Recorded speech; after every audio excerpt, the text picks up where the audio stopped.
우리가 나이가 들수록 진짜 이상한 일이 생깁니다.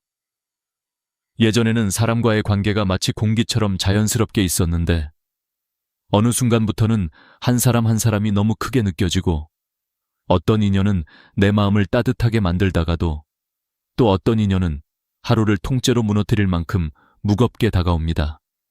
그런데 더 놀라운 건요, 나이가 들면 사람 보는 눈은 생기는데 그 사람을 떠나보내는 법은 끝까지 익숙해지지 않는다는 사실입니다. 누구를 만날지보다 누구와 거리를 둘지가 훨씬 더 인생을 결정짓는 순간들이 오게 되는데 그때 우리는 항상 흔들립니다. 정말 이 인연을 끝내야 하는 걸까? 내가 예민한 걸까? 아니면 더 참아야 하는 걸까? 이런 고민이 마음속에서 오래 맴돌죠. 그런데 한 가지 분명한 진실이 있습니다. 어떤 인연은 끝내야만 내 삶이 다시 숨을 쉽니다. 문제는 그 끝내는 방식에 우리 삶의 품격이 달려 있다는 것입니다. 감정으로 끊으면 상처가 남고 지혜로 끊으면 삶이 단단해집니다. 인연을 끊는 건 용기입니다. 하지만 어떻게 끊느냐는 품격입니다.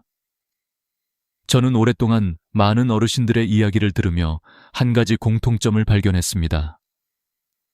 다들 문제 있는 사람을 떠난 걸 후회하진 않지만 떠나는 그 순간에 내 태도는 오래 남는다고 말하더군요. 그 말이 참 깊었습니다. 우리는 보통 떠난 사람만 기억한다고 생각하지만 사실은 내가 떠난 방식이 나를 정의합니다. 어떤 얼굴로 마지막을 맞았는지, 어떤 말로 관계를 정리했는지, 어떤 마음으로 등을 돌렸는지가 인생의 다음 인연을 결정하죠. 그래서 저는 오늘 이야기의 문을 이렇게 열고 싶습니다. 이별은 상대를 떠나는 게 아니라 나의 다음 인연을 만든다. 사람과의 관계는 덧셈도 아니고 뺄셈도 아닙니다. 덜어내야 더 나아지는 순간이 있고, 놓아야 내 삶이 가벼워지는 순간이 있고, 정리해야 내 마음이 회복되는 순간이 있어요. 특히 50대, 60대, 70대를 지나면서 우리는 인생의 황혼기에 들어가고 어떤 사람들과 함께 남을 것인가가 새롭게 중요한 문제가 됩니다. 이 시기엔 마음을 지키는 관계만 남기고 마음을 해치는 관계는 내려놓아야 인생 후반이 평온해집니다. 하지만 그 결정을 잘못하면 후회가 오래 남습니다. 갑작스러운 말 한마디, 감정이 올라온 날에 던진 상처 주는 말, 순간에 화로 내뱉은 비난, 차갑게 돌아선 뒷모습. 이런 것들은 우리가 상상하는 것보다 훨씬 더 오래 남고 때로는 당사자보다 나 자신에게 더 깊은 흔적으로 남습니다. 그래서 인연을 끊을 때 가장 중요한 자세는 감정이 아니라 이해로 마무리하는 것입니다. 나이가 들수록 인연은 선택이 되고 관계는 책임이 됩니다. 불편하고 힘든 관계를 그냥 끌고 가는 건 인생을 낭비하는 것과 같습니다. 하지만 무조건 잘라내는 것도 위험합니다. 감정으로 끊으면 그 감정이 다시 돌아옵니다. 내 마음의 부메랑처럼 꽂히죠. 반대로 품격으로 끊으면 끝난 관계조차 나를 좋은 기억으로 남깁니다. 저는 이런 말씀을 해주신 한 어르신을 잊지 못합니다. 사람은 떠나도 내가 떠난 방식은 나한테 돌아오더라.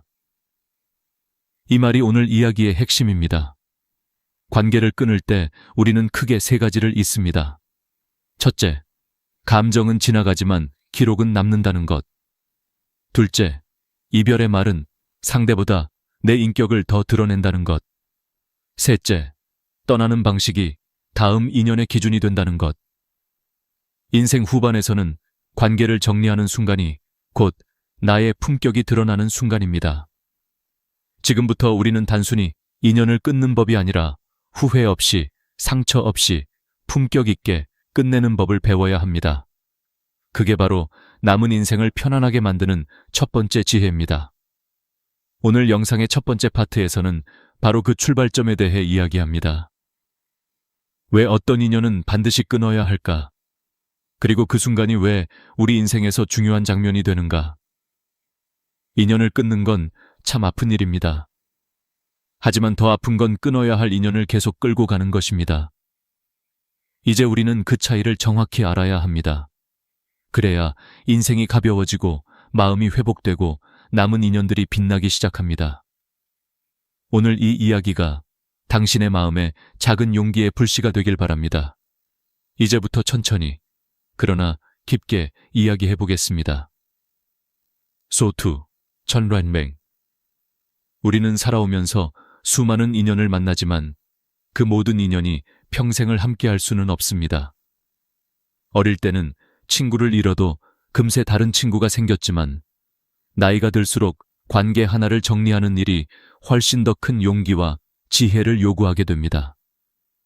그런데 대부분의 사람들은 이 관계를 계속해야 할지 말아야 할지 판단하는 기준을 제대로 배우지 못한 채 살아갑니다.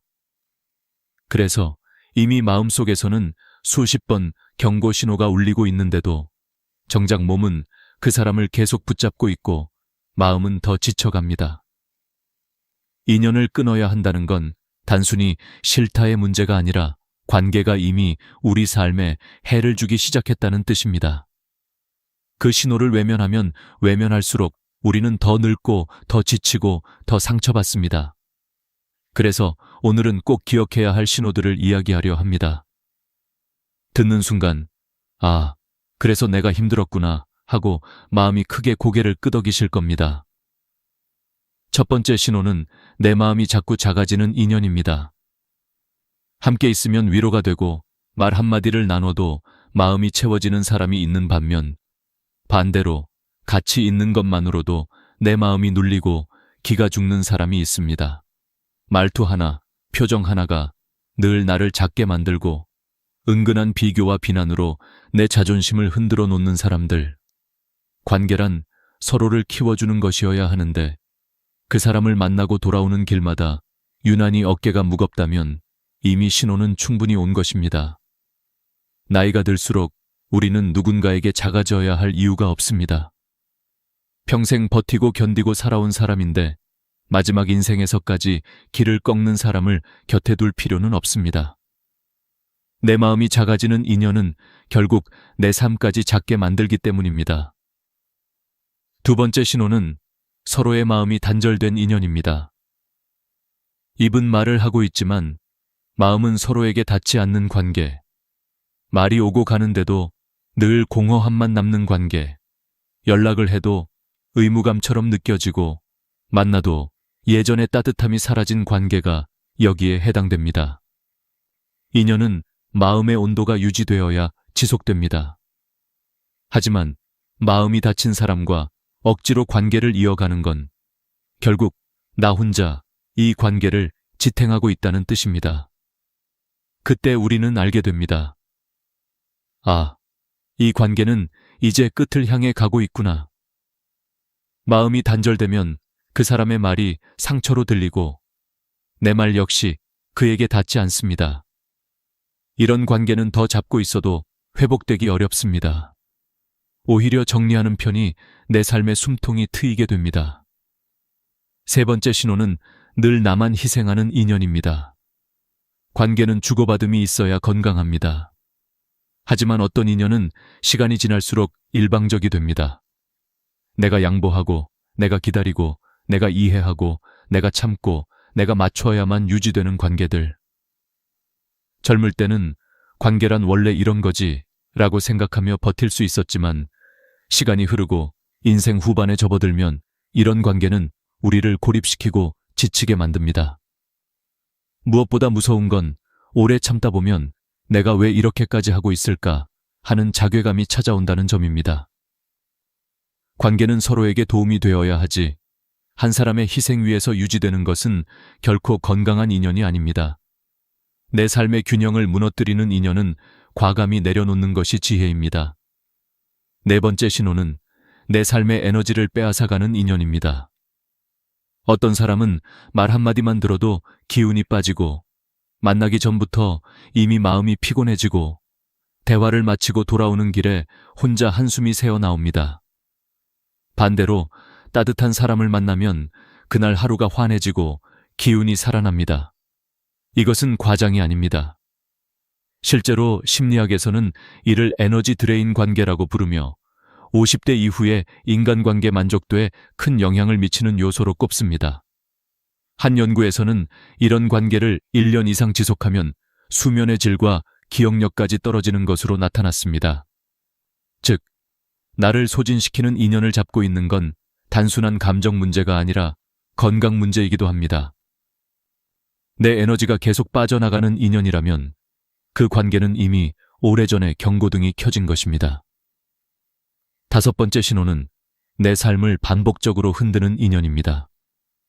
다툼이 잦고 화해해도 다시 상처받고 믿어도 배신당하고 약속해도 지켜지지 않고 마음을 줘도 돌아오는 게 없는 관계. 이런 인연은 결코 우연이 아닙니다. 패턴입니다. 나이가 들수록 반복되는 상처는 더 깊은 흉터가 됩니다. 인연이라는 이름으로 포장되어 있지만 실은 내 삶을 흔드는 바람 같은 존재일 뿐입니다. 사람은 완벽할 수 없지만 반복되는 상처는 용서가 아니라 단절로 배워야 하는 순간입니다. 이 5가지 신호 앞에서 우리는 평생 이렇게 말해왔습니다. 그래도, 혹시, 다음에는. 하지만 인생에서는 그래도가 지나치면 싸움이 되고, 혹시가 오래되면 기다림이 되고, 다음이 반복되면 희망 고문이 됩니다. 신호는 이미 충분히 오래 우리에게 말을 걸어왔습니다. 이제는 그 신호를 외면하는 것이 아니라 받아들여야 합니다. 인연을 속아내는 것이 나쁜 일이 아니라는 것, 때로는 버텨서 지키는 것보다 내려놓아서 나를 지키는 쪽이 더 현명한 선택이라는 것을 나이가 들면 비로소 알게 됩니다. 관계를 붙잡는 힘보다 더 중요한 건 놓아야 할 때 놓을 줄 아는 용기입니다. 그리고 그 용기는 우리의 후반 인생을 더 깊고 더 평온하게 만들어줍니다. 이제 다음 단계로 넘어가겠습니다. 인연을 끊을 때 절대 해선 안 되는 행동, 그 3가지를 깊이 있게 이야기해 보겠습니다. 인연을 끊어야 한다는 사실을 알게 되는 순간 우리는 대부분 마음이 불안해지고 감정이 요동치기 시작합니다. 사람을 떠나보낸다는 건 단순한 결심이 아니라 내 삶의 한 장면을 정리하는 상징이기 때문입니다. 그런데 이 중요한 순간에 많은 사람들이 같은 실수를 반복합니다. 감정이 올라온 상태에서 말을 쏟아내고 그 말이 나중에 평생 후회로 남습니다. 그래서 인연을 끊을 때 반드시 피해야 할 행동들이 있습니다. 이 3가지는 단순한 매너가 아니라 나 자신을 지키는 방법이기도 합니다. 오늘 이 이야기를 들으시는 분들 중에는 내가 그때 그러지 말았어야 했는데 하고 가슴이 뜨끔하시는 분들도 계실 겁니다. 하지만 늦지 않았습니다. 지금 이 순간부터 알게 되면 앞으로의 인연을 훨씬 더 단단하게 지킬 수 있습니다. 첫 번째로, 절대 하면 안 되는 행동은 상대를 험담하는 것입니다. 많은 사람들이 관계를 끊고 난 뒤 이렇게 말합니다. 그 사람이 진짜 이상했어. 내가 얼마나 잘해줬는데 결국 배신하더라고. 원래 그런 사람이었지 뭐. 이런 말들은 처음엔 속을 조금 시원하게 해줄지 모르지만 오래 반복될수록 가장 큰 손해를 보는 건 그 사람이 아니라 바로 나 자신입니다. 왜냐하면 험담은 상대에 대한 이야기가 아니라 결국 내 품격을 보여주는 말이기 때문입니다. 누군가의 얘기를 듣는 주변 사람은 이렇게 생각합니다. 저 사람은 관계가 끝난 뒤에도 저렇게 말하는구나. 나와도 언젠가 틀어지면 저렇게 말하겠지. 결국 내가 한 말은 그 사람에게 가지도 못하고 내 주변 사람들의 기억 속에 먼저 새겨집니다. 말은 마음의 밑바닥을 드러내는 그릇이라 했습니다. 특히 나이가 들수록 말은 행동보다 더 강하게 남습니다. 한번 험담을 내뱉고 나면 시간이 지나도 그 흔적은 쉽게 지워지지 않습니다. 마음이 복잡하다면 종이에 써보거나 혼자 걸으면서 정리하면 됩니다. 하지만 그 말이 다른 사람 귀에 닿는 순간 그건 더 이상 감정이 아니라 평판이 됩니다. 2번째로 피해야 할 행동은 이별 직전에 상대에게 마지막 공격을 하는 것입니다. 다들 이런 경험 한 번쯤 있으시죠? 너무 답답하고 억울해서 마지막에 한 방이라도 날려야 속이 풀릴 것 같은 순간. 그래서 이런 말들이 튀어나옵니다. 넌 원래 그랬어. 그래서 너랑은 안 되는 거야. 나는 참았는데 너는 정말 아니다. 이 말들은 순간적으로 내가 이긴 것 같고 내 감정을 조금 정리해주는 것처럼 느껴질 수도 있습니다. 하지만 나중에 돌아보면 그 말 한마디가 나의 오랜 이미지와 인격을 망칠 수 있습니다.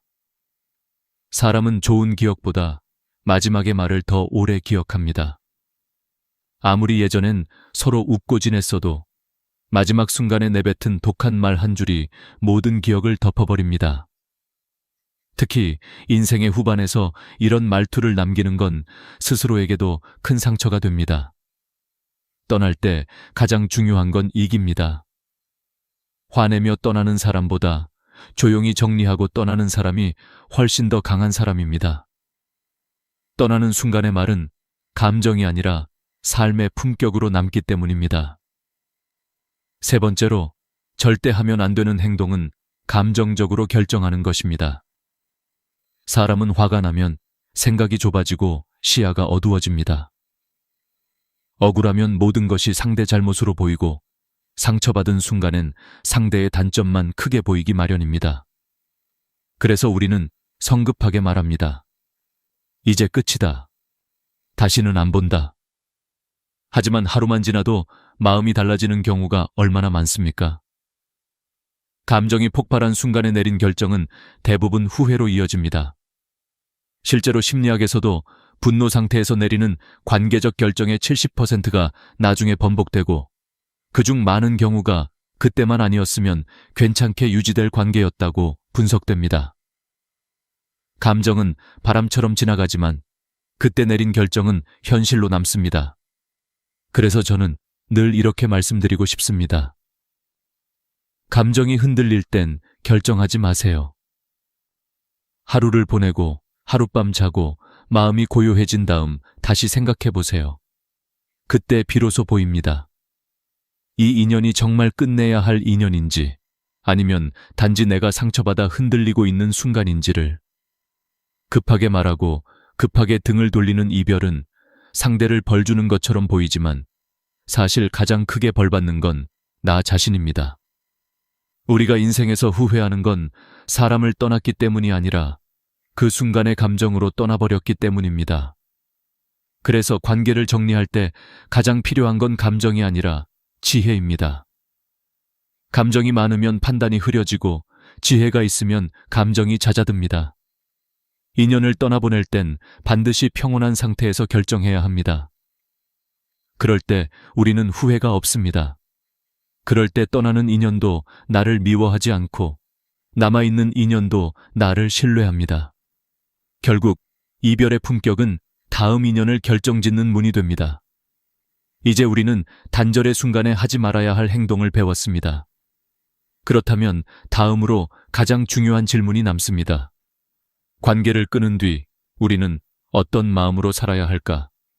이제 그 이야기를 이어가겠습니다.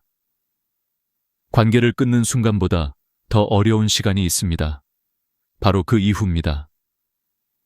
떠나보낸 인연이 마음속에서 계속 맴돌고 잘한 선택인지 돌아보게 되고 가끔은 뒤돌아보고 싶은 마음이 올라오기도 합니다. 사실 많은 사람들이 이 시기를 제대로 지나지 못해 후반 인생에서 더 큰 공허함을 느끼곤 합니다. 그래서 관계를 정리한 뒤 어떤 마음을 가져야 하는지가 인생에서 아주 중요한 관문이 됩니다. 이 시기를 잘 건너뛰면 우리는 성장하고 마음이 평온해지지만 그렇지 못하면 끊어진 인연이 오래도록 마음의 그림자로 남게 됩니다. 관계를 끊은 후 가장 먼저 해야 할 일은 내 마음을 정돈하는 것입니다. 많은 분들이 인연을 끊자마자 잘한 선택일까? 혹시 너무 성급했나? 내가 조금 더 참았어야 하나? 하는 생각에 스스로를 흔들어 놓습니다. 하지만 이 질문들은 대부분 감정의 불안에서 나오는 것입니다. 끊어낸 인연을 후회하는 것이 아니라 갑자기 생긴 빈자리를 낯설어 하는 것입니다. 오래 사용하던 가구를 치우면 방이 넓어졌지만 허전하죠. 관계도 마찬가지입니다. 그 사람이 좋은 사람이어서가 아니라 익숙함 때문에 빈자리처럼 느껴지는 것입니다. 이 빈자리의 감정을 잘못 해석하면 다시 나쁜 인연을 붙잡게 됩니다. 그래서 관계를 끊은 직후에는 결코 성급하게 판단하거나 돌아보려고 하지 말아야 합니다. 감정이 아니라 시간 속에서 마음을 정리해야 합니다. 두 번째로 중요한 것은 그 관계에서 내가 무엇을 배웠는지 스스로에게 질문하는 것입니다. 사람은 실수보다 후회를 더 무서워합니다. 그런데 인연을 정리한 뒤 제대로 돌아보지 않으면 그 관계는 단순히 지운 기록으로 끝나지만 다시 생각하고 정리하면 삶의 교훈으로 남습니다. 예전에 한 어르신이 이런 말씀을 하셨습니다. 나쁜 인연도 잘 정리하면 선물이다. 그 인연이 없었으면 내가 이만큼 잘하지 못했을 테니까. 이 말은 단순한 위로가 아닙니다. 실제로 심리학에서도 이별 뒤에 성찰이 있을 때 사람의 자존감이 더 높아지고 인간관계 선택 기준도 더 분명해진다고 말합니다. 내가 왜 상처받았는지, 무엇을 참았는지, 왜 버텼는지, 앞으로 어떤 사람을 만나고 싶은지, 이런 질문들은 다음 인연에서 나를 더 단단하게 지켜줍니다. 깨진 관계에서 교훈을 건져 올리는 사람은 절대 같은 상처를 반복하지 않습니다. 세 번째로 중요한 건 남아있는 인연을 따뜻하게 바라보는 태도입니다. 많은 사람들이 지나간 인연만 붙잡고 있으면서 정작 지금 곁에 있는 사람들에게는 마음을 충분히 주지 못합니다. 하지만 우리의 인생을 지탱하는 건 떠난 사람이 아니라 남아있는 사람들입니다. 지나간 관계는 끝이 났지만 그 자리를 채우고 있는 새로운 사람들은 지금도 우리의 마음을 기다리고 있습니다. 지나간 인연을 떠올리느라 지금의 인연을 놓치면 결국 우리 삶은 공허해집니다. 인연을 잘 정리하는 사람일수록 현재의 사람들을 더 깊이 아끼는 법을 알고 있습니다. 그들은 과거에 묶이지 않고 현재에 감사하며 새로운 인연을 향해 마음을 열 준비가 되어 있습니다. 이 태도야말로 인생 후반에서 가장 아름다운 품격입니다. 네 번째로 필요한 자세는 과거의 상처를 새로운 사람에게 가져가지 않는 것입니다. 인연을 끊은 후 많은 분들이 다시 누군가와 관계를 맺기를 두려워합니다. 또 상처받으면 어쩌지? 또 배신당하면 어쩌지? 이런 두려움은 자연스러운 감정이지만 문제는 그 두려움이 새로운 사람을 가리고 마음을 닫게 만든다는 것입니다. 새로운 인연이 내게 다가와도 경계만 하고 마음을 내어주지 못하면 결국 좋은 사람도 스쳐 지나가게 됩니다. 상처를 한번 겪었다고 해서 세상 모든 인연이 나쁜 건 아닙니다. 오히려 그 상처 때문에 우리는 더 지혜로워졌고 더 좋은 사람을 알아볼 눈이 생겼습니다. 그러니 과거의 그림자를 새 인연에 덮어 씌우지 마세요. 그 인연은 과거와는 전혀 다를 수 있습니다. 진짜 지혜는 상처를 버리는 것이 아니라 상처를 넘어서는 것입니다. 다섯 번째로 중요한 건 자신을 위해 시간을 비워두는 것입니다.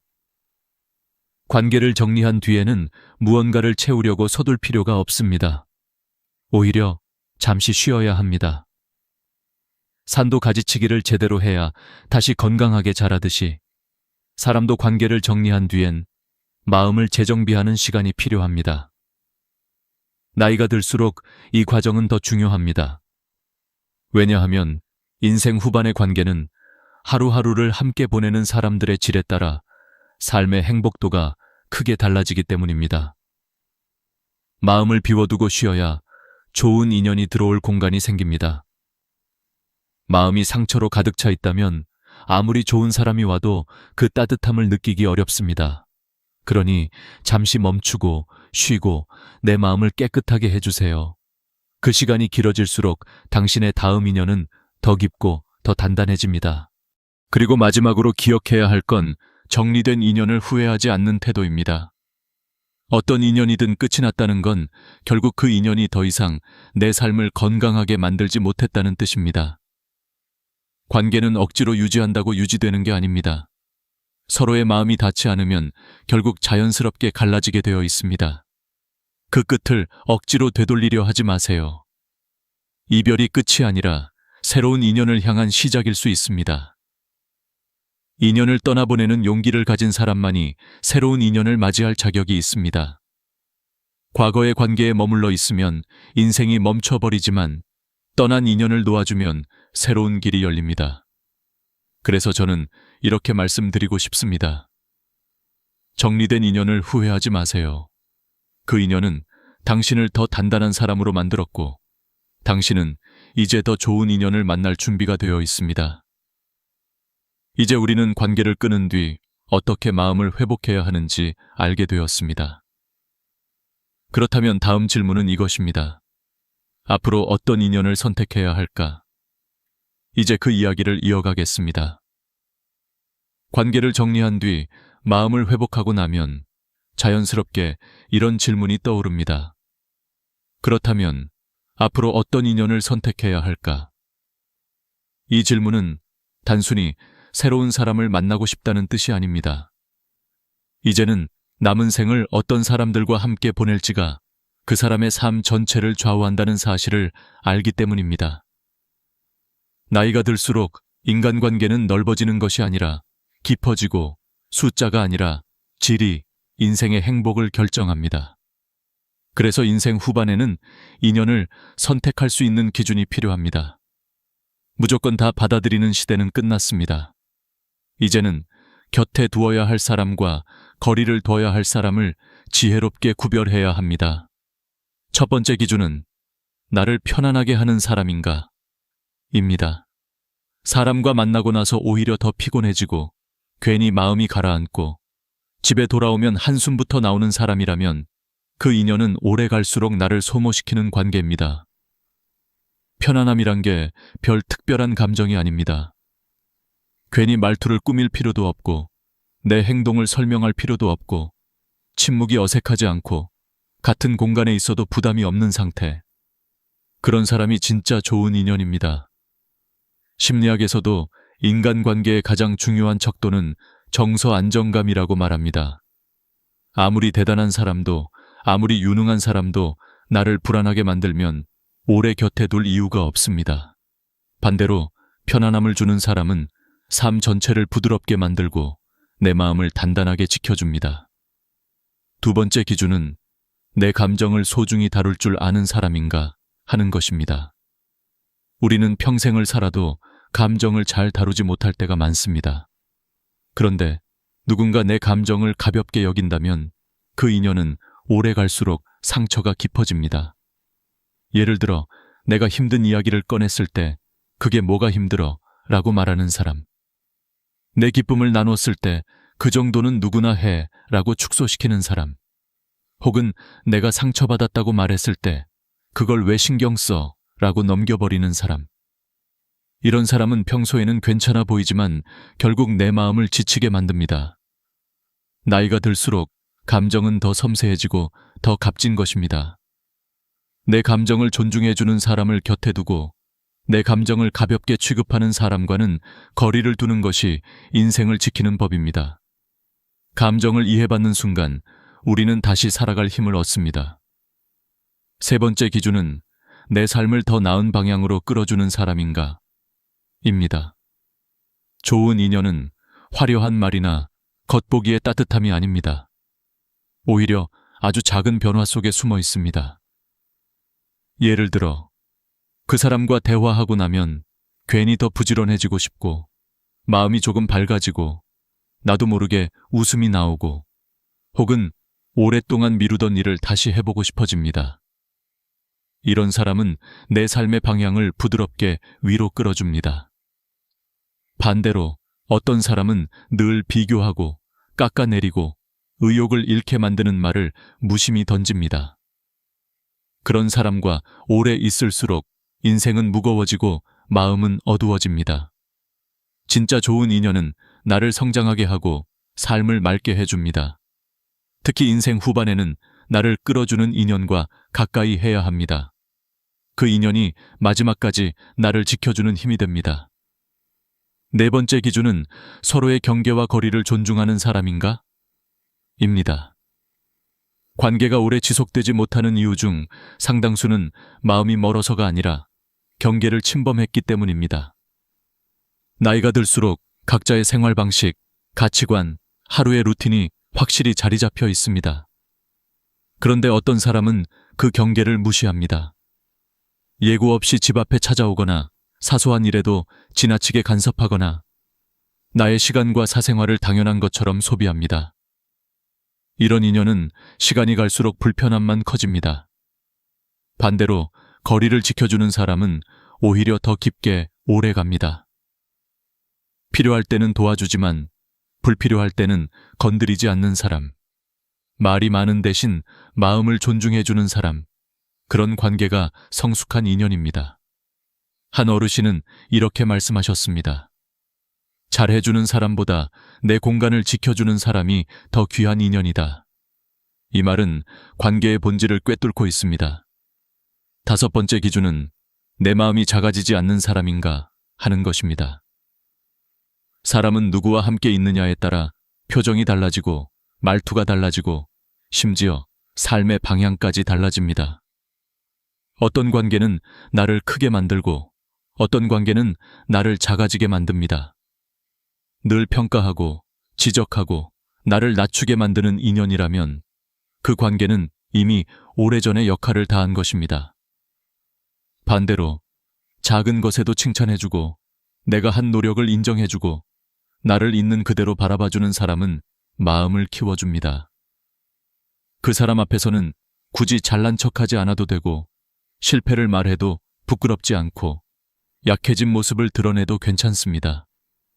이런 인연이 진짜 평생 인연입니다. 그리고 무엇보다 중요한 건 나 자신도 그런 사람이 되어야 한다는 것입니다. 좋은 인연은 스스로 만드는 것입니다. 여섯 번째 기준은 가치관이 맞는가? 입니다. 젊을 땐 유머나 취향 같은 겉모습의 공통점이 관계를 이어갑니다. 하지만 나이가 들면 관계를 오래 지탱하는 힘은 생활의 가치관입니다. 예를 들어 돈에 대한 태도, 세상에 대한 시선, 사람을 대하는 방식, 갈등을 해결하는 태도. 이런 가치관이 너무 다르면 작은 문제도 크게 부딪히게 됩니다. 반대로 가치관이 맞는 사람과는 같은 방향을 보며 걷게 됩니다.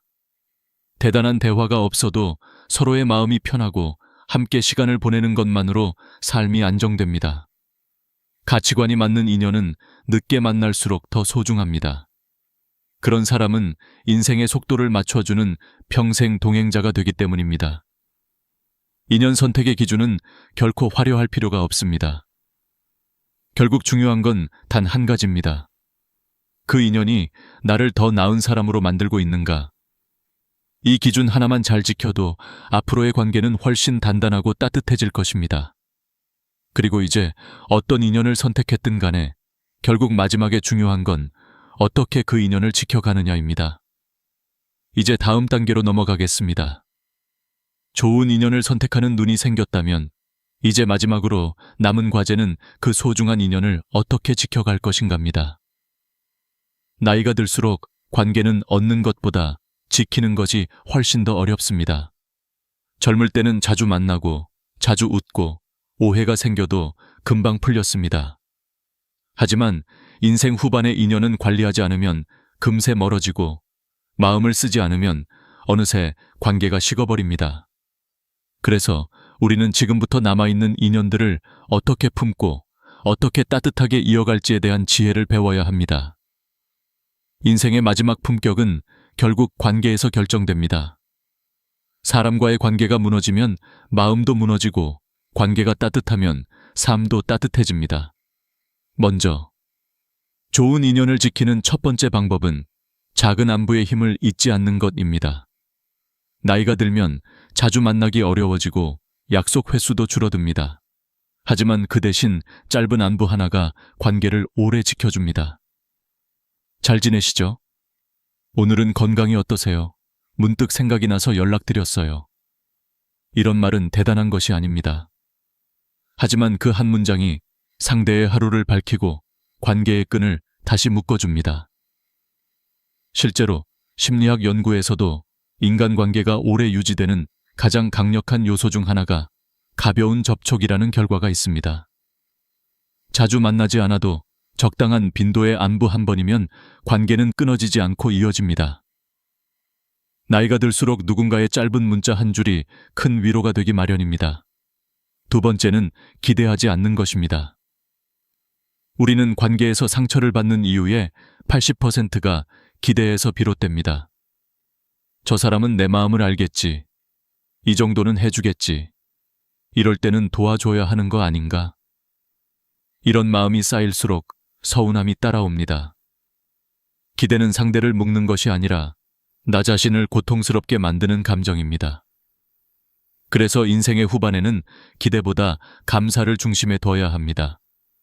누군가가 연락을 주면 고마운 마음으로, 작은 배려라도 받으면 과하게 감사하는 마음으로. 이런 태도를 가진 사람은 오래도록 주변에 사랑받습니다. 기대를 내려놓는 순간 인연은 훨씬 편안해지고 상처가 크게 줄어듭니다. 이것이 성숙한 관계의 바탕입니다. 세 번째는 내가 먼저 주는 사람이 되는 것입니다. 나이가 들수록 우리는 받는 것보다 주는 것에 더 큰 기쁨을 느끼게 됩니다. 누군가에게 도움을 주고 시간을 내어주고 작은 선의를 건네고 당신을 생각하고 있습니다 라는 마음을 표현하는 것. 이런 행동들은 결국 내 삶의 따뜻함으로 돌아옵니다. 인간관계는 절대 단방향으로 유지되지 않습니다. 내가 조금이라도 먼저 주면 상대는 그 마음을 평생 기억합니다. 상대가 먼저 다가오기를 기다리는 사람보다 내가 먼저 손을 내밀 줄 아는 사람이 더 많은 인연과 행복을 얻습니다. 오래 두고 만나는 어르신분들을 보면 공통점이 하나 있습니다. 그들은 언제나 먼저 주는 사람이라는 것입니다. 마음이 넓은 사람, 먼저 다가가는 사람에게 좋은 인연이 모입니다. 네 번째는 용서를 해두는 마음을 준비하는 것입니다. 관계에서 오해는 반드시 생기고 서운함은 피할 수 없습니다. 하지만 나이가 들어갈수록 이 서운함을 오래 끌면 관계는 자연스럽게 멀어집니다. 그래서 늦은 나이의 관계는 용서가 핵심입니다. 잘못한 것을 무조건 넘어가라는 의미가 아닙니다. 단지 그 일에 내 마음을 갉아먹지 않겠다는 태도입니다. 용서는 상대를 위한 것이 아니라 나를 위한 선택입니다. 마음속에서 오래 묵혀두면 관계는 물론이고 건강에도 좋지 않습니다. 연구에 따르면 오래된 분노와 원망은 심장 질환과 불면증, 면역력 저하와 깊게 연관되어 있다고 합니다. 결국 용서는 관계를 지키는 지혜이자 내 삶을 지키는 치유입니다. 다섯 번째는 말을 따뜻하게 선택하는 것입니다. 관계는 말로 시작해 말로 무너지고 말로 다시 살아납니다. 특히 인생 후반에는 말투 하나가 그 사람의 품격이 됩니다. 어떤 말이든 부드럽게 끝내는 사람은 어디에서나 사랑받습니다. 그럴 수도 있겠네요. 그 말 들으니 제가 배우게 되네요. 이해해보려고 노력해볼게요. 이런 말 한 줄이 상대의 마음을 열고 관계를 따뜻하게 만듭니다. 갈등이 생겼을 때도 마찬가지입니다. 상대를 이기려고 하지 말고 상대를 설득하려 하지 말고 내 마음을 차분히 전달하면 관계는 훨씬 부드럽게 흘러갑니다.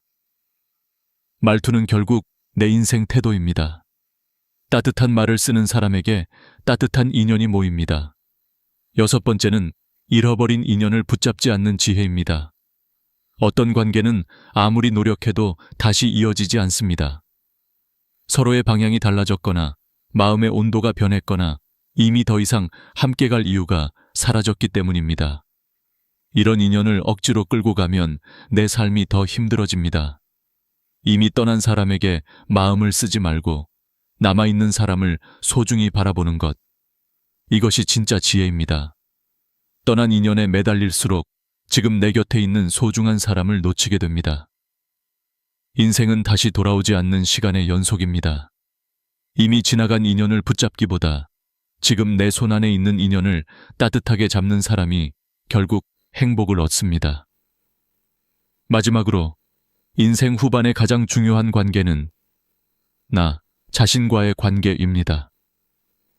남은 인연을 지키는 법은 사실 나 자신을 잘 지키는 것에서 출발합니다. 내가 건강해야 관계도 유지되고 내가 마음이 평온해야 인연도 따뜻하게 이어집니다. 인생의 마지막 품격은 겉모습이 아니라 마음의 정돈에서 드러납니다. 나를 아끼고 내 감정을 잘 돌보고 나 스스로를 따뜻하게 대하는 사람은 어떤 인연 속에서도 무너지지 않습니다. 그리고 그런 사람에게는 좋은 인연이 자연스럽게 걸어옵니다. 사람은 비슷한 온도를 가진 사람끼리 이어지기 때문입니다. 이제 우리는 알게 되었습니다. 인연을 선택하는 것도 중요하지만 남은 인연을 따뜻하게 지키는 것이 더 중요한 일이라는 것을. 인생의 마지막까지 함께할 사람은 많지 않습니다.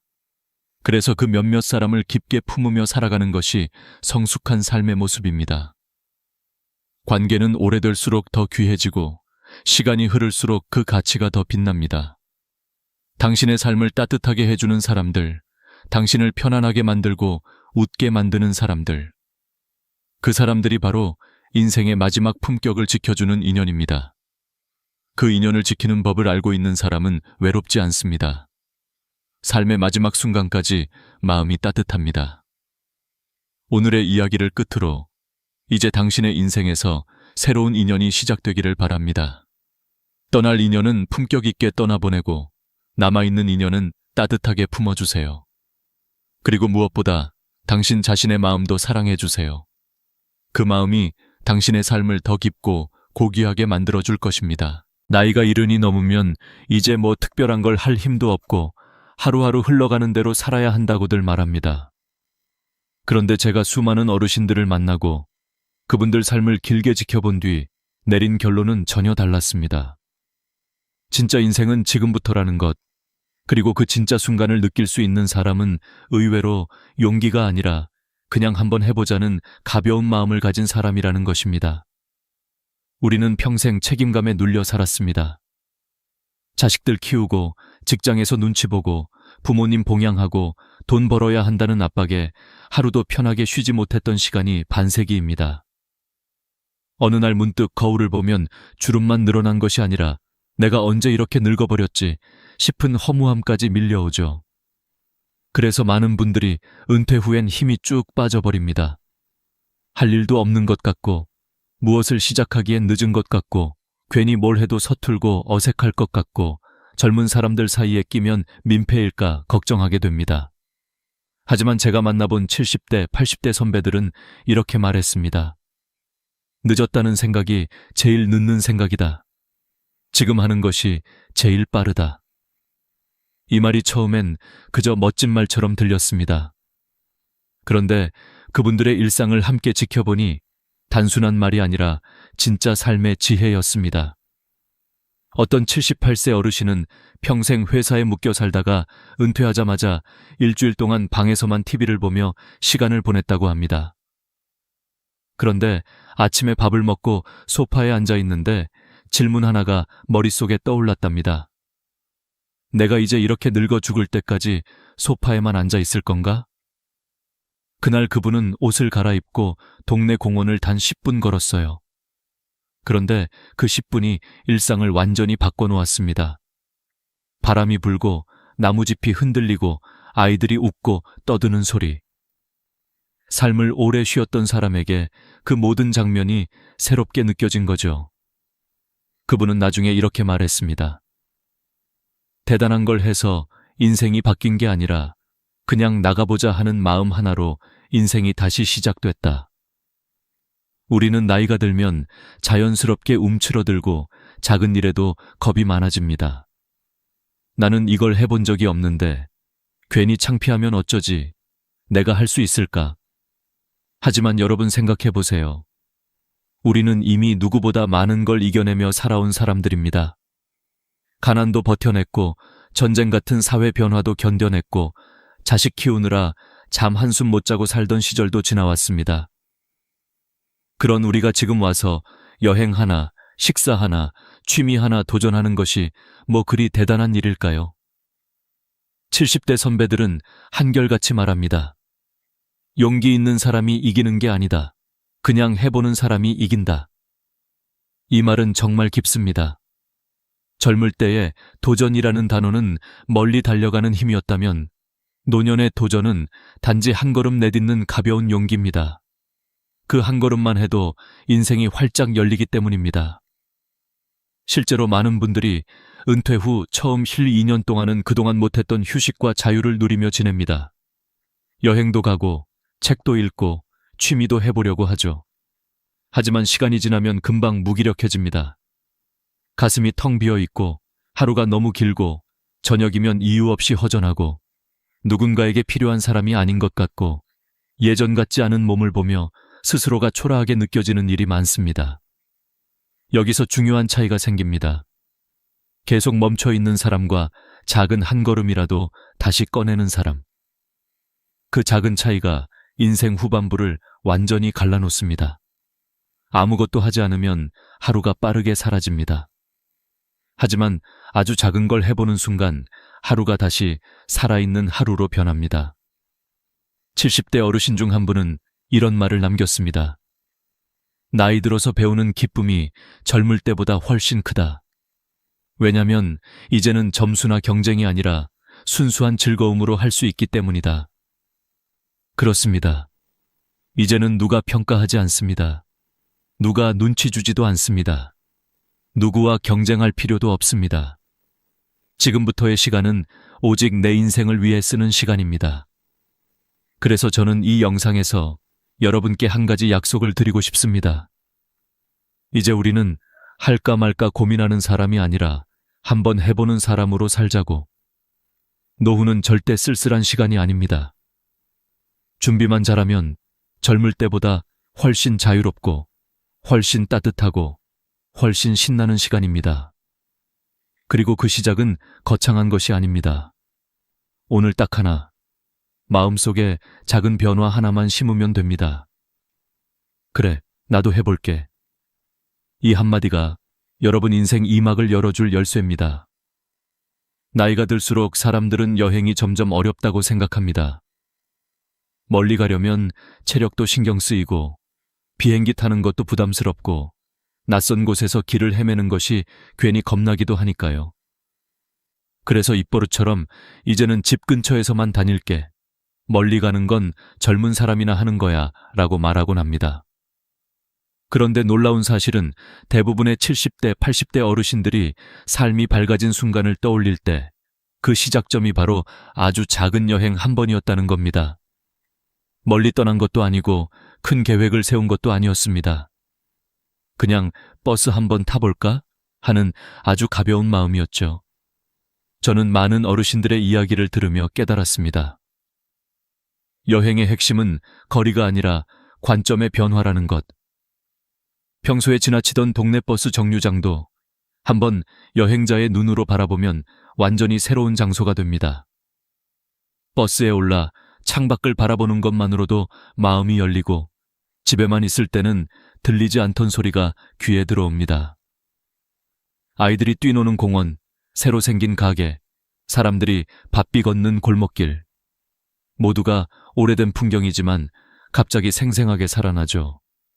이게 바로 여행의 기적입니다. 몸은 그대로인데 마음이 새로워지는 순간 우리는 다시 살아있는 느낌을 얻습니다. 제가 아는 72세 어르신도 그랬습니다. 평생을 서울에서만 살고 출퇴근만 반복하며 바쁘게 살아온 분이었는데 어느 날 TV에서 강릉빵집 소개가 나오자 저 빵 한번 먹어볼까 하는 아주 사소한 마음이 들었다고 합니다. 그 마음 하나로 아침에 눈 뜨자마자 배낭을 메고 기차역으로 향하셨죠. 목적도 없고 거창한 계획도 없었습니다. 그저 마음이 이끄는 대로 움직였을 뿐이었어요. 그런데 그 여행이 그분 인생의 전환점이 되었습니다. 강릉 바닷바람은 생각보다 차가웠고 빵집 앞에는 긴 줄이 있었고 따뜻한 커피 한 잔을 들고 바닷가를 바라보던 그 순간 그분은 속으로 이런 생각이 들었답니다. 나도 아직 살아있구나. 그 감정은 젊은 시절에 느꼈던 설렘과 아주 비슷했다고 합니다. 멀리 갈 필요도 없고 비싼 여행도 아니었습니다. 그저 내가 나를 데리고 나간 하루였던 겁니다. 나이가 들면 세상은 이미 다 보고 경험해 본 곳이라고 생각하기 쉽습니다. 하지만 실제로는 정반대입니다. 젊을 때는 바빠서 보지 못했던 것들, 시간이 없어서 관심조차 두지 못했던 풍경들이 나이가 들수록 더 깊게 보입니다. 동네 시장 한번 가도 그렇습니다. 그냥 채소 파는 곳 같지만 자세히 보면 손에 흙이 묻은 감자, 갓단파, 집에서 담근 고추장, 그리고 그 시장을 지켜온 사람들의 이야기가 다 보입니다. 젊은 날엔 분명 지나쳤던 것들인데 나이가 들면 그게 모두 소중하게 느껴집니다. 시골 장터도 마찬가지예요. 오일장에 가면 채소 냄새, 사람들의 웃음소리, 깽과리 소리, 시장 아주머니들의 구수한 말투가 뒤섞여 어릴 적 고향을 떠올리게 합니다. 시장 국밥 한 그릇이 거창한 호텔 뷔페보다 더 맛있게 느껴지는 건 음식 때문이 아니라 그 안에 담긴 삶의 기억 때문입니다. 실제로 연구에서도 노년층이 느끼는 행복감은 큰 변화가 아니라 일상의 작은 경험이 새로워질 때 가장 높아진다고 합니다. 새로운 장소에 가는 경험, 새로운 냄새를 맡는 경험, 새로운 소리를 듣는 경험. 이런 자극들이 뇌의 활성도를 높여 우울감을 줄여준다는 자료도 많습니다. 그러니 여행은 단순히 즐거움을 주는 게 아니라 뇌 건강까지 지켜주는 생활 습관입니다. 특히 가까운 여행은 더 좋습니다. 체력도 덜 들고 비용도 거의 안 들고 무엇보다 준비에 부담이 없습니다. 아침에 일어나 날씨가 좋으면 그냥 나가면 그게 여행입니다. 목적지도 정하지 않아도 됩니다. 버스가 어디로 가는지 궁금하면 그냥 타보는 것도 좋고 기차역에 서 있다가 바로 떠나는 열차를 타도 됩니다. 이게 바로 나이 든 사람이 누릴 수 있는 진짜 자유입니다. 여행은 멀리 갈수록 좋은 것이 아닙니다. 사실 중요한 건 한 가지뿐입니다. 내가 오늘 집 밖으로 한 걸음 내디뎠는가? 이 한 걸음이 심장을 깨우고 마음을 열고 무기력했던 삶에 다시 온기를 불어넣습니다. 혼자 가는 여행은 더 특별합니다. 누구 눈치도 보지 않고 어디든 머물고 싶은 만큼 머물고 걸어가다 마음에 드는 카페가 있으면 그냥 들어가 앉아 있을 수 있으니까요. 혼자 떠난 여행이 오히려 자기 자신과 대화를 할 수 있는 가장 깊고 따뜻한 시간이 됩니다. 만약 누군가와 함께 가고 싶다면 그것도 좋습니다. 친구와 떠난 여행은 웃음이 많아지고 배우자와 가는 여행은 여생의 소중한 추억이 됩니다. 하지만 혼자든 함께든 공통점은 하나입니다. 나이가 들수록 여행은 선택이 아니라 필요라는 것.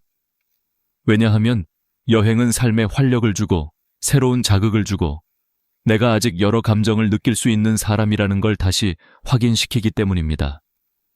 그러니 여러분, 내일 달력에 하루를 표시해 두세요. 그날은 여행하는 날입니다. 멀리 가지 않아도 됩니다. 집 근처라도 됩니다.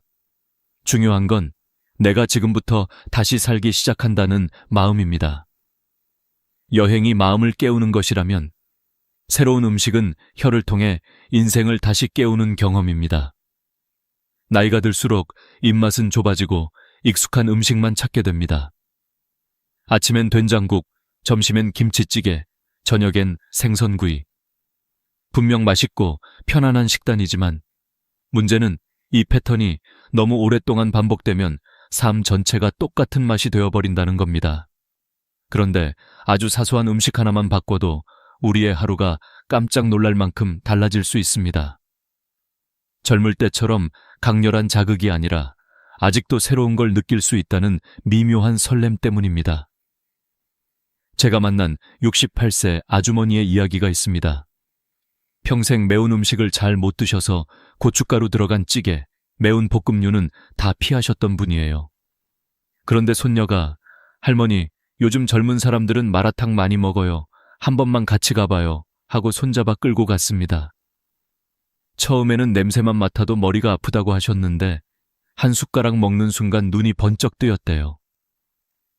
매운데 왜인지 계속 젓가락이 가는 신기한 맛. 그 낯설미 주는 자극이 너무 짜릿했다고요. 돌아오는 길에 하신 말씀이 아이고, 내가 아직 입이 살아있었네 였어요. 그 말에 손녀가 까르르 웃었고 두 사람의 사이는 더 가까워졌습니다. 이게 바로 음식이 만드는 기적입니다. 입맛의 변화가 관계의 변화로 이어지는 순간, 또 어떤 72세 어르신은 평생 날생선을 못 드신다고 했습니다. 초밥은 젊은 사람 음식, 비린내가 싫다고 손사래를 치던 분이었는데 어느 날 아들이 한 점 억지로 떠먹였어요. 그런데 그날 이후 인생이 달라졌다고 합니다. 따뜻한 밥알과 차가운 생선이 섞이며 주는 조용한 감칠맛, 입안에서 살살 녹는 특유의 식감, 무엇보다 내가 평생 못한다고 생각한 걸 드디어 해냈다는 성취감이 그분을 완전히 바꿨습니다. 이제는 동네 횟집 단골이 되었다고 하시더군요. 생각해보면 우리는 살면서 엄청나게 많은 음식을 안 먹는다고 단정지어 왔습니다. 하지만 사실은 먹을 기회가 없었을 뿐입니다. 나이가 들어서라도 처음 맛보는 음식 중에는 인생 최고의 음식이 숨어 있을지도 모릅니다.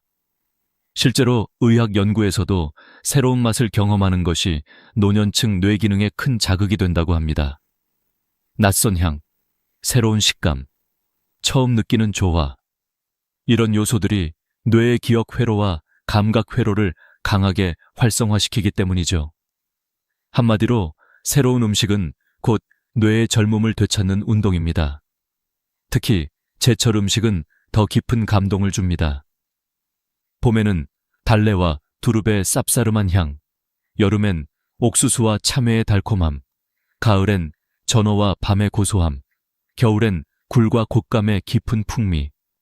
이 계절 음식들을 제대로 먹으면 계절이 더 풍성하게 느껴지고 삶의 속도가 부드럽게 조절됩니다. 나이 들수록 시간의 흐름이 빨라지는데 제철 음식을 맛보면 마치 계절을 손으로 붙잡는 느낌이 들어요. 해외 음식도 크게 다르지 않습니다.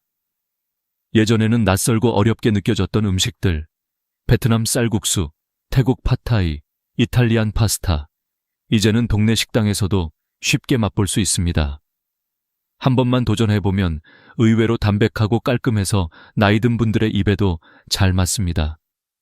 국물이 시원한 쌀국수는 위에 부담도 없고 향이 은은한 파스타는 소화도 잘 됩니다. 심지어 어느 70대 어르신은 인도 커리에 빠져 일주일에 한 번씩 꼭 드신다는 분도 계세요. 이처럼 음식은 단순한 식사를 넘어 인생의 활력을 되찾는 작은 도전입니다. 입맛이 바뀌면 생각도 바뀌고, 생각이 바뀌면 하루가 새로워지고, 하루가 새로워지면 결국 인생이 다시 살아납니다. 그리고 음식 도전의 가장 큰 매력은 매일 할 수 있다는 것입니다. 여행은 자주 못 가도 음식은 하루 3번 기회가 있습니다. 심지어 편의점에서 샌드위치 하나 바꿔 먹는 것만으로도 기분이 확 달라질 수 있습니다. 카페에서 아메리카노 대신 라떼 한 잔 마셔보는 것도 작은 여행입니다. 제가 진심으로 추천드리고 싶은 건 내일 점심에는 평소 먹지 않던 음식 한 가지를 시도해보세요. 거창할 필요 없습니다. 새로운 음식은 인생을 크게 흔드는 힘이 아니라 조용히 깊게 흔드는 힘입니다. 그리고 그 변화는 생각보다 빨리 찾아옵니다. 먹는 동안 느껴지는 설렘, 오, 이거 괜찮네 라는 한마디, 그 작은 감탄이 삶 전체를 밝히는 불씨가 됩니다. 여러분은 아직도 새로운 맛을 느낄 수 있고, 아직도 놀랄 수 있고, 아직도 설렐 수 있습니다.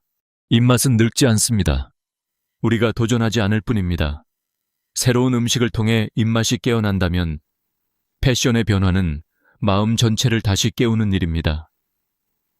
나이가 들수록 우리는 점점 편안함을 기준으로 옷을 고르게 됩니다.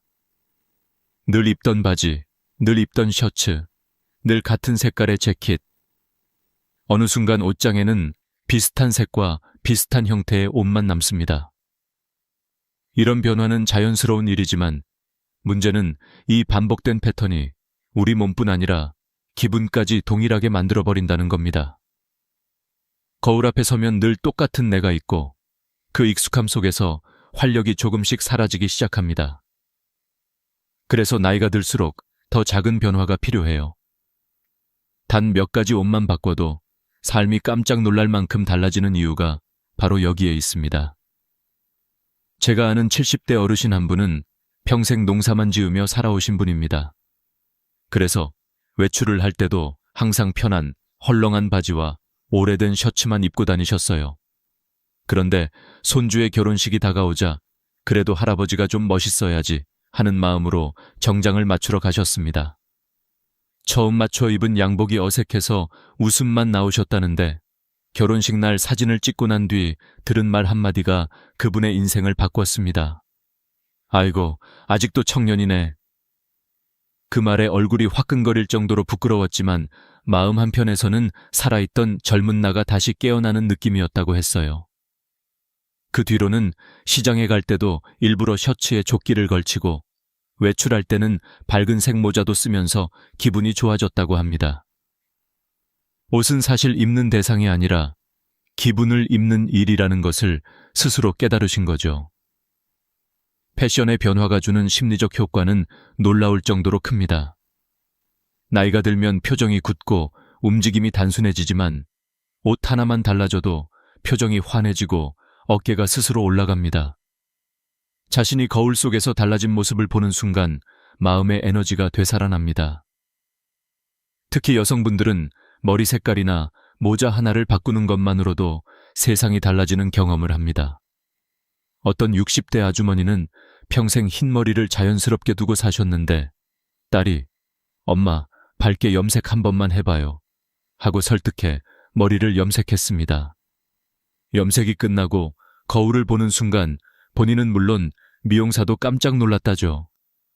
내가 이렇게 환하게 보일 줄 몰랐네. 그날 이후 그분은 외출할 때마다 더 자주 웃고 사진도 자주 찍고 스스로가 더 살아있는 사람처럼 느껴졌다고 합니다. 이처럼 작은 변화가 삶의 흐름을 바꾸는 시작이 될 때가 많아요. 옷은 단순히 몸을 가리는 도구가 아닙니다. 나이 들어갈수록 나는 아직 괜찮은 사람이다 라는 메시지를 내게 직접 전하는 가장 간단한 방법입니다. 특히 컬러는 마음 상태를 바꿀 수 있는 강력한 힘이 있습니다. 늘 검은 바지, 회색 재킷만 입던 분이 어느 날 파란색 셔츠나 노란색 스카프 하나만 걸쳐도 얼굴이 훨씬 밝아지고 사람들이 오늘 무슨 날이에요? 왜 이렇게 멋있게 차렸어요? 하고 물어보게 됩니다. 이런 반응이 우리 마음을 얼마나 설레게 하는지 모릅니다. 옷이 달라지면 다른 사람의 시선도 달라지고 그 시선이 결국 나를 다시 일으켰습니다. 신발도 마찬가지입니다. 늘 신던 검은 운동화 대신 가벼운 흰색 스니커즈를 신어보세요. 많은 분들이 나이 들어서 흰 신발은 어울리지 않는다고 생각하지만 막상 신어보면 발걸음이 훨씬 가볍고 동안처럼 보이는 효과가 있습니다. 밝은 신발은 발끝을 들어 올리는 힘이 있어 사람이 자연스럽게 더 씩씩하게 걷게 만들죠. 걷는 자세가 바뀌면 마음의 자세도 함께 변합니다. 그래서 저는 자주 이런 말을 합니다. 신발을 바꾸면 발걸음이 바뀌고 발걸음이 바뀌면 인생이 바뀐다. 별것 아닌 변화처럼 보여도 그 작은 한 걸음이 삶 전체의 분위기를 바꿉니다. 모자 역시 굉장한 힘을 가지고 있습니다. 햇빛을 가리는 용도만이 아니라 이미지를 만드는 도구예요. 여성분들은 책 넓은 모자만 써도 우아하게 보이고 남성분들은 중절모나 베레모를 쓰면 품격 있는 분위기를 만들 수 있습니다. 똑같은 옷을 입어도 모자 하나로 분위기가 달라지는 경험을 해보면 새삼 아직 이렇게 달라질 수 있구나 하는 기쁨이 생겨요. 중요한 건 비싼 옷을 사라는 말이 아닙니다. 시장에서 1만 원짜리 셔츠 하나만 사도 심지어 옷장에서 몇 년째 입지 않던 옷을 다시 꺼내 입는 것만으로도 충분합니다. 우리가 평소 너무 튄다고 생각하며 아껴만 두었던 옷이 사실은 지금의 나에게 딱 맞는 변화를 줄 수도 있어요. 옷은 나이가 아니라 태도입니다. 그리고 태도는 나이를 이깁니다. 나이 들수록 우리는 스스로를 나이가 든 사람처럼 대하려는 경향이 생깁니다. 편한 것만 찾고 튀지 않는 것만 고르고 새로운 것을 피하려 하죠. 하지만 진짜 멋은 나이를 감추는 게 아니라 나이와 함께 더 빛나는 겁니다. 옷은 그 길을 열어주는 가장 쉽고 빠른 도구입니다. 옷 하나가 바뀌면 마음이 바뀌고, 마음이 바뀌면 행동이 바뀌고, 행동이 바뀌면 인생이 바뀝니다. 여러분, 내일 아침 거울 앞에서 옷장을 한번 열어보세요. 지난 1년 동안 한 번도 안 입은 옷이 있다면 그게 바로 내일 입어야 할 옷입니다. 너무 튀는 거 아니야 라는 생각이 들면 더더욱 입어야 할 옷입니다. 그 순간 거울 속 내가 달라지고, 그 달라진 내가 하루를 바꾸고, 그 하루가 다시 내 인생을 바꿉니다. 나이 들었다고 해서 새로운 멋을 포기할 필요는 전혀 없습니다. 오히려 지금이야말로 다시 멋져질 시기입니다. 옷은 우리 삶을 가볍게 만들고, 우리의 표정을 밝게 하고, 우리 마음을 다시 살아있게 만듭니다. 오늘의 내가 어제와 다르다는 것, 그것만으로도 인생은 충분히 아름답습니다. 이제 옷차림으로 마음이 환해졌다면 이번에는 마음 깊은 곳에서부터 다시 뛰게 만드는 것이 필요합니다. 그게 바로 취미입니다. 많은 분들이 나이가 들면 새로운 것을 배우는 게 어렵다고 생각해요. 이 나이에 내가 뭘 해? 배워도 금방 잊어버릴 텐데 창피하면 어떡하지? 이런 생각이 앞서죠. 하지만 저는 분명하게 말씀드립니다. 나이 들어서 배우는 취미는 젊을 때 배우는 취미보다 훨씬 더 아름답습니다.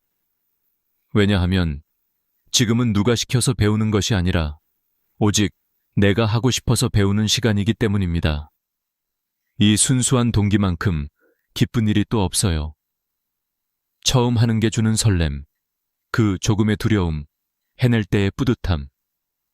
이 세 가지는 나이가 들어도 절대 사라지지 않는 감정이고 오히려 나이 들수록 더 깊고 진하게 다가옵니다. 제가 아는 68세 할머니 한 분은 은퇴 후 집안일만 하다 보니 어느 날 갑자기 마음이 너무 공허했다고 합니다. 아침에 일어나도 할 일이 없고 점심을 먹고 나서도 텅 빈 시간이 이어지니 머리는 멍하고 마음은 자꾸만 가라앉았대요. 그러다 어느 날 동네 주민센터에서 우쿨렐레 교실 개강이라는 문구를 보셨다고 합니다. 평소 음악을 좋아하긴 했지만 악기를 잡아본 적이 단 한 번도 없었어요. 처음에는 내가 이런 걸 배워서 뭐 하겠어 하셨지만 이상하게 그 종이가 계속 머릿속에 남았다고 하더군요. 결국 다음 날 살짝 떨리는 마음으로 수업에 등록하셨답니다.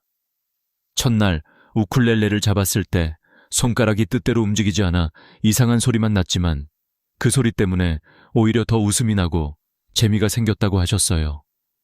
그리고 한 달 뒤 아리랑을 완주했을 때 그분은 그날 집에 돌아가면서 스스로에게 이렇게 말했다고 합니다. 내가 아직도 뭔가를 해낼 수 있는 사람이구나. 그것이 취미가 주는 기적 같은 순간입니다. 그림도 마찬가지입니다. 그림은 잘 그리고 못 그리고가 중요하지 않아요.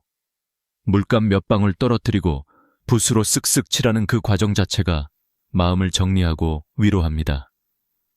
실제로 70대 아주머니 한 분은 우울증으로 힘들어하던 시기를 그림으로 극복하셨습니다.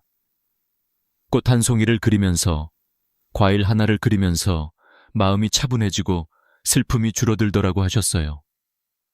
나중에는 작은 전시회에도 작품을 걸어 많은 사람들로부터 이 그림이 참 따뜻하네요 라는 칭찬을 들었죠. 그분은 그 순간 이렇게 느꼈다고 합니다. 나는 늙은 사람이 아니라 여전히 창조하는 사람이다. 얼마나 멋진 말입니까? 사진 역시 요즘 시대 최고의 취미입니다. 특히 스마트폰 카메라 기능이 워낙 좋아서 장비 없이도 충분히 멋진 작품을 만들 수 있어요. 빛이 어디서 오는지, 얼굴을 어느 방향으로 돌리면 예쁜지, 어떤 배경이 잘 어울리는지 이런 것들만 배워도 사진이 완전히 달라집니다. 손주와 놀다가 한 장, 동네를 산책하다가 한 장, 꽃길에서 한 장 찍다 보면 그 사진들이 쌓여서 내 삶의 풍경이 됩니다. 나중에 그 사진들을 보면서 아, 내가 이때 이렇게 잘 살았구나 하는 감동을 스스로 느끼게 됩니다. 요즘 인기 많은 취미 중 하나는 플라워 클래스입니다. 꽃을 한 송이씩 만지고 향을 맡고 잎의 결을 느끼다 보면 자연스럽게 마음이 편안해집니다.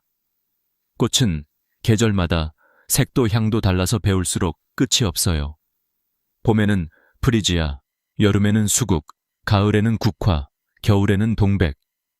계절에 따라 다른 꽃을 다루다 보면 내 삶도 사계절처럼 다채로워집니다. 집에 꽃 한 다발을 꽂아두면 방 안 전체가 밝아지고 그 꽃을 내가 직접 꾸몄다고 생각하면 하루가 더 특별해져요. 그리고 시대가 변하면서 요즘은 디지털 취미도 충분히 노년 취미가 될 수 있습니다. 많은 분들이 내 나이에 컴퓨터를 뭘 해? 라고 말하지만 사실 스마트폰 활용만 배워도 세상이 넓어집니다. 검색하는 법, 사진 자르는 법, 동영상 저장하는 법, 음악 찾는 법. 이런 사소한 것들을 배우는 것만으로도 나 자신이 훨씬 현대적이고 능력 있는 사람처럼 느껴집니다.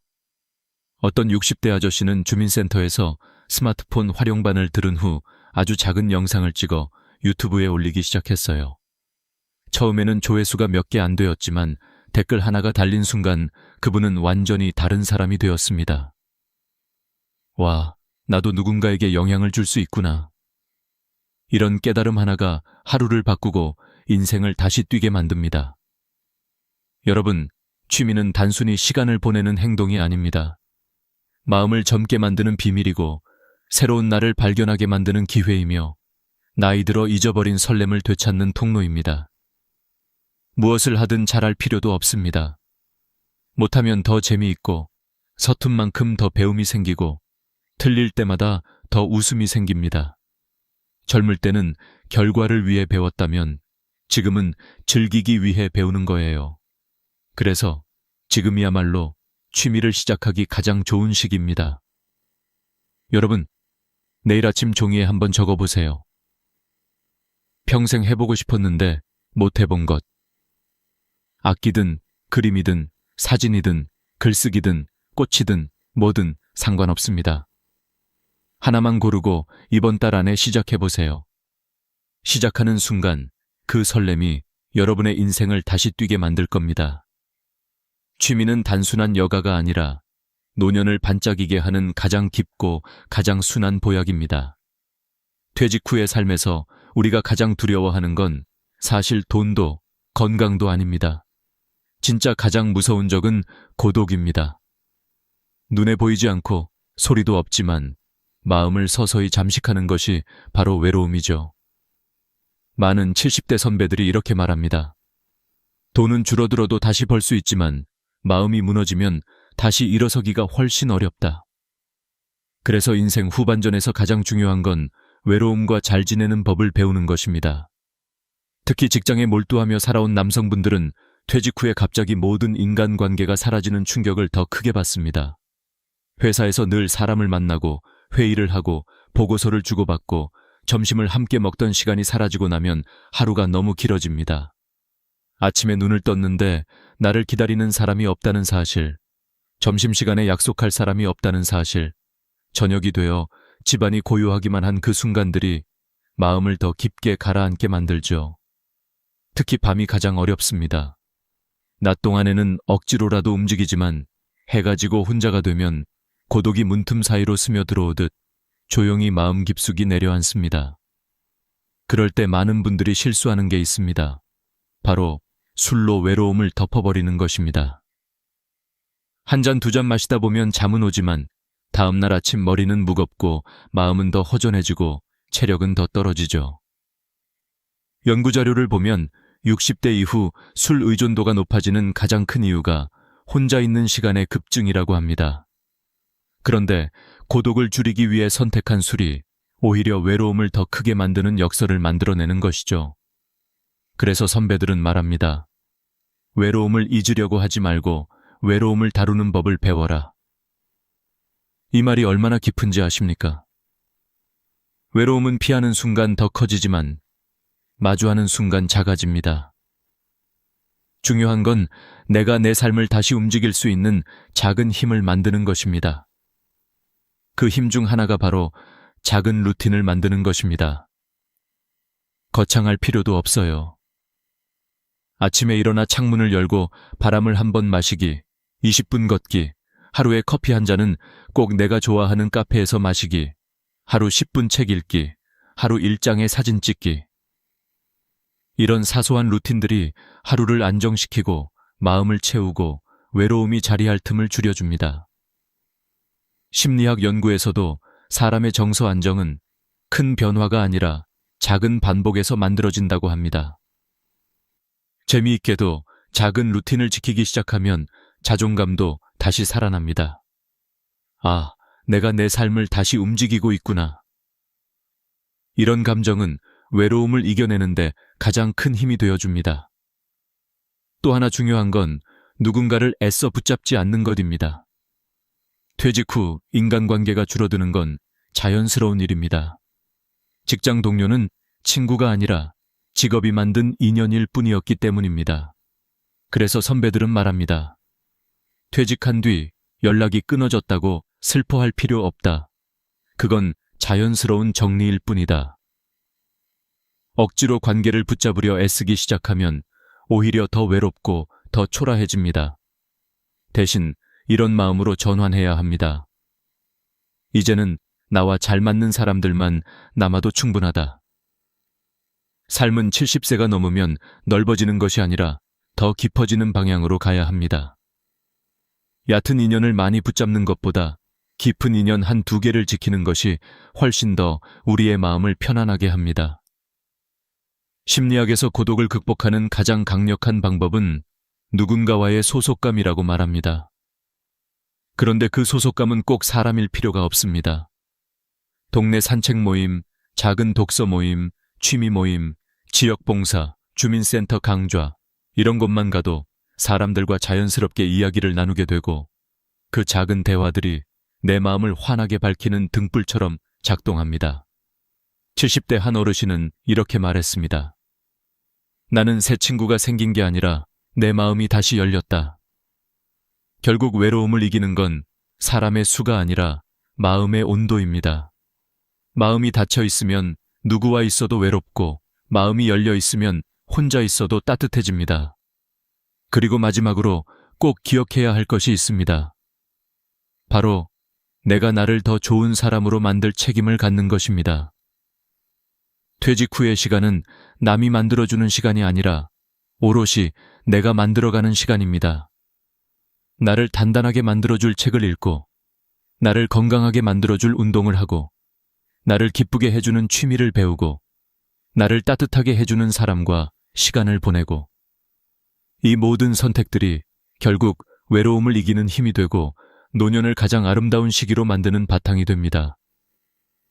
돈이 많아서 행복한 노년이 아니라 마음이 단단해서 행복한 노년입니다. 여러분, 인생은 60부터라는 말이 있습니다. 저는 조금 다르게 말하고 싶습니다. 인생은 내가 나를 다시 돌보기로 결심한 그 순간부터 다시 시작됩니다. 퇴직 후 길을 잃은 것 같아도 괜찮습니다. 누구나 처음 걷는 길이니까요. 하지만 한 걸음 한 걸음 내 속도로 걷다 보면 언젠가 마음이 편안해지고 외로움 대신 평온이 자리하게 됩니다. 지금 이 순간에도 여러분의 새로운 삶은 조용히 시작되고 있습니다. 여러분의 노년이 더 단단하고 더 따뜻하고 더 빛나는 시간으로 채워지길 바랍니다. 퇴직이라는 두 글자는 어느 날 갑자기 들이닥치는 폭설처럼 우리 삶을 덮어버립니다. 그동안 회사가 나를 필요로 한다는 확신으로 살아왔는데 어느 순간 그 자리에서 밀려나는 듯한 공허함이 몰려옵니다. 사람들은 퇴직을 자유라고 말하지만 정작 당사자에겐 낯선 침묵과 허전함이 더 크게 느껴지죠. 저는 60대 중반에 처음 그 감정을 온몸으로 겪었습니다. 아침 6시에 일어나 출근하던 30년 습관이 단 하루 만에 끊겼을 때 마치 내가 세상에서 해야 할 역할이 없어져 버린 것 같은 느낌이 들었습니다. 그런데 그 감정은 저만의 이야기가 아니었습니다. 많은 70대 선배들이 이렇게 말했습니다. 퇴직 후 첫 1년은 해방감, 둘째 해는 공허함, 셋째 해는 막막함이 찾아온다. 그래서 오늘 저는 가장 많은 선배들이 입을 모아 이야기한 첫 번째 조언, 건강을 지키는 삶으로 돌아가라는 말을 여러분께 전달하려 합니다. 건강은 어느 날 갑자기 무너지는 법이 없습니다. 우리가 미처 신경 쓰지 않았던 작은 습관들이 천천히 몸을 조금씩 갉아먹다가 어느 순간 돌이킬 수 없는 경고음으로 나타날 뿐입니다. 그리고 그 경고는 주로 60대 후반과 70대 초반에 찾아옵니다. 실제로 국내 고령자 건강 통계를 보면 70대의 약 62%가 만성질환 2가지 이상을 가지고 있다는 결과가 있습니다. 걸을 때 무릎이 시큰하고 음식이 잘 씹히지 않고 잠을 자도 피곤하고 귀가 점점 어두워지는 변화는 자연스러운 노화처럼 보이지만 사실은 미리 관리하지 않은 대가라고 말하는 전문가도 많습니다. 그래서 70대 선배들은 입을 모아 이렇게 말했습니다. 퇴직하고 건강 챙기려 하면 늦는다. 50대부터 걸어야 하고 60대부터 치아를 지켜야 한다. 여러분, 걷기는 돈이 들지 않으면서 의학적으로 가장 큰 효과를 가져오는 운동입니다. 하루 30분만 걸어도 심혈관 질환 사망률이 20% 감소하고 당뇨 위험은 30% 낮아진다는 연구 결과가 있습니다. 계단을 오르내릴 필요도 없고 빠르게 걸을 필요도 없습니다. 다만 꾸준히 하면 됩니다. 어느 78세 어르신은 이렇게 말씀하셨습니다. 걸을 수 있다는 건 아직 내가 인생을 누릴 수 있다는 뜻이야. 그런데 건강에서 가장 많은 선배들이 강조한 건 바로 치아였습니다. 왜일까요? 우리가 나이가 들수록 가장 먼저 흔들리는 게 다리가 아니라 치아이기 때문입니다. 치아가 약해지면 단순히 음식이 불편해지는 걸 떠나서 영양 흡수가 떨어지고 근력이 빠르게 감소합니다. 영양 부족으로 근육이 줄어들면 일명 노인성 근감소증이 생기는데 이 병은 낙상 위험을 3배 이상 높이고 사망률까지 끌어올립니다. 70대 선배들은 말합니다. 치아 하나 잘못 관리하면 노후 5년이 힘들어진다. 그래서 50대라면 스케일링을 정기적으로 받고 60대라면 잇몸 치료를 미리 해야 합니다. 문제가 생긴 뒤 치료하려 하면 너무 많은 시간과 비용이 듭니다. 선배들은 또 이렇게 조언했습니다. 내 다리는 내가 지킨다. 내 치아도 내가 지킨다. 대신 둘 다 늦으면 못 지킨다. 저는 그 말이 참 크게 와닿았습니다. 퇴직 이후 삶의 가장 큰 특징은 시간은 늘어나지만 체력은 줄어든다는 사실입니다. 체력이 줄어드는 속도는 우리가 생각하는 것보다 훨씬 빠릅니다. 그래서 70대 선배들은 이렇게 강조합니다. 퇴직 후엔 건강이 전부다. 돈도 취미도 인간관계도 결국 건강 위에 서 있더라. 건강을 잃으면 하고 싶은 일을 해도 즐겁지 않고 사랑하는 사람들과 시간을 보내도 마음이 답답해지고 여행을 가도 걷지 못해 사진만 찍다 돌아오게 됩니다. 그래서 저는 오늘 여러분께 묻고 싶습니다. 지금 당신의 건강은 안녕하십니까? 지금 당신의 치아는, 지금 당신의 다리는, 지금 당신의 균형 감각은 온전한가요? 퇴직 후 정말 새로운 시작을 하고 싶다면 가장 먼저 해야 할 일은 거창한 계획이 아니라 걷는 것, 씹는 것, 자는 것, 몸을 돌보는 것입니다. 70대 선배들이 이렇게 말합니다. 젊을 때 돌봐준 내 몸이 노년의 나를 살린다. 여러분, 퇴직 후의 삶은 준비된 만큼 풍요롭고 무너진 만큼 답답해집니다. 그리고 그 준비의 출발점은 언제나 건강입니다. 오늘 영상의 첫 번째 조언은 분명합니다. 걷고, 치아를 지키고, 내 몸을 아끼는 것. 그것이 퇴직 후 20년을 지키는 가장 확실한 투자입니다.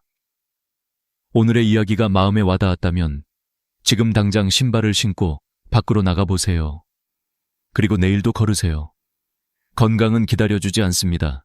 우리가 먼저 움직여야 합니다. 퇴직 후 삶에서 두 번째로 중요한 주제는 바로 돈입니다. 하지만 우리가 흔히 생각하는 것처럼 많이 벌어야 한다, 많이 모아야 한다는 단순한 이야기가 아닙니다. 70대 선배들이 강조한 건 유난히 더 현실적이고 냉정했습니다. 자식에게 손 벌리지 않을 만큼만 준비해라.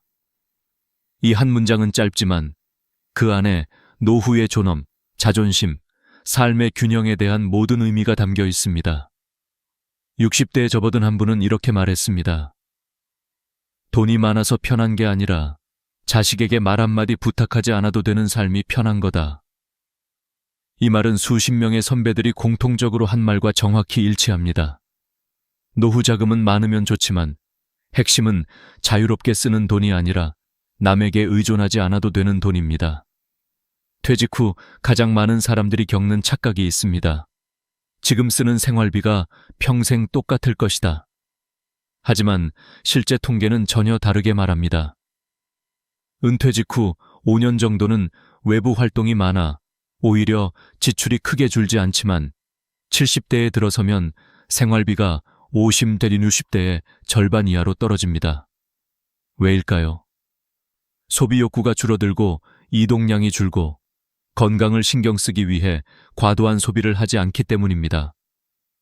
실제로 70대 고령층 조사에서는 70대 생활비는 60대의 50배 60%면 충분하다는 응답이 절대적으로 많았습니다.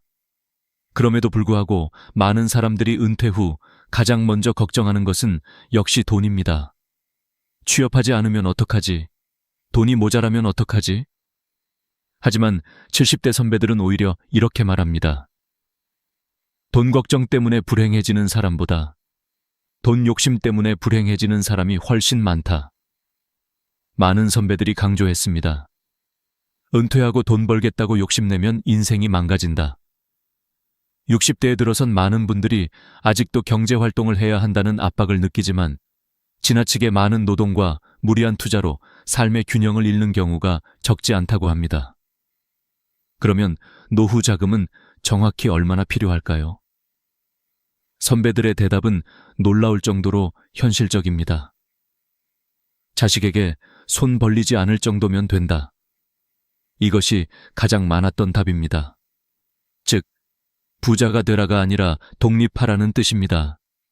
매달 연금이 들어온다면 그 금액에 맞춰 적절히 조절하며 살면 충분하다는 의미입니다. 그래서 선배들은 이렇게 조언합니다. 대출 없이 살 준비를 해라. 연금으로 생활 가능한 구조를 만들어라. 불필요한 소비 습관을 줄여라. 특히 대출은 노후 삶의 가장 큰 위협입니다. 6번째 70대에 대출이 남아있는 사람들 대부분이 그 빚 때문에 삶이 불안해지고 우울감이 증가한다고 말합니다. 한 선배는 이렇게 말했습니다. 대출은 노후의 족쇄다. 은퇴 전에 반드시 끊어라. 또 흥미로운 점은 70대 선배들이 돈을 썼을 때 가장 행복했다고 말한 순간은 여행, 취미, 손주 지원, 자기 배움이었습니다. 물건을 사는 소비가 아니라 경험과 관계에 쓰는 돈이었습니다. 나이가 들수록 물건보다 경험이 더 오래 남기 때문입니다. 또 하나 중요한 점은 실손보험입니다. 여러 선배들은 늦게라도 실손 하나는 꼭 들어라고 말합니다. 병원비는 나이가 들수록 예상보다 빠르게 증가하고 큰 질병 하나가 전체 노후 자금을 무너뜨릴 수 있기 때문입니다. 그런데 여기서 제가 개인적으로 가장 감동받은 조언이 하나 있습니다. 한 73세 선배가 이렇게 말했습니다. 돈은 모자라도 괜찮다. 하지만 최소한 내 스스로를 책임질 만큼은 있어야 한다. 그게 나이 들어 지키는 마지막 품이다. 이 말은 단순히 경제적인 조언을 넘어 노년의 인격과 자존심에 대한 이야기였습니다. 자식에게 부담 주지 않는 노후, 스스로를 돌볼 수 있는 노후, 누군가에게 미안해하지 않고 살 수 있는 노후. 이것은 돈의 크기보다 마음의 크기에 더 가까운 문제입니다. 그리고 한 가지 더, 70대 선배들은 이렇게 말했습니다. 돈은 많이 모으는 게 아니라 오래 쓰는 게 더 중요하다. 즉, 적절히 쓰면서 적절히 절약하고 건강을 잃지 않는 범위에서 즐기라는 뜻입니다. 여러분, 퇴직 후 삶은 돈이 많아서 편안해지는 게 아닙니다. 돈 때문에 후회하지 않는 삶이 편안한 삶입니다. 돈이 있어도 마음이 불안하면 그건 부자가 아니라 불행한 사람입니다. 그리고 돈이 조금 부족해도 마음이 편안하면 그건 가난한 게 아니라 자유로운 사람입니다. 오늘 이 이야기를 들으시면서 여러분도 한번 생각해 보시기 바랍니다. 지금 내 노후 자금은 안심할 만큼 준비되어 있는지, 지금의 소비는 버릴 것을 버리고 챙길 것을 챙기는 소비인지, 내가 앞으로 원하는 삶을 유지하기 위해 필요한 건 무엇인지. 퇴직 후 20년은 생각보다 긴 시간입니다. 그리고 그 시간 동안 가장 중요한 것은 부자로 사는 것이 아니라 자존심을 지키며 사는 것입니다. 70대 선배들은 말합니다. 노년에 가장 비싼 건 돈이 아니라 자유다. 여러분의 노후도 자유롭고 단단한 삶이 되기를 진심으로 바랍니다. 다음 부분에서는 선배들이 가장 많이 후회한 문제이자 가장 크게 강조한 외로움의 관리에 대해 이야기하겠습니다. 퇴직 후 인생에서 세 번째로 가장 중요하면서도 가장 많은 선배들이 이걸 미리 알았더라면 좋았을 걸 하고 후회한 문제는 바로 외로움입니다. 돈보다 무섭고 건강보다 더 조용하게 사람을 무너뜨리는 것, 그것이 바로 노년의 외로움입니다. 70대 선배들은 입을 모아 말합니다. 노년엔 돈이 부족해서 무너지는 게 아니라 함께할 사람이 없어서 무너진다.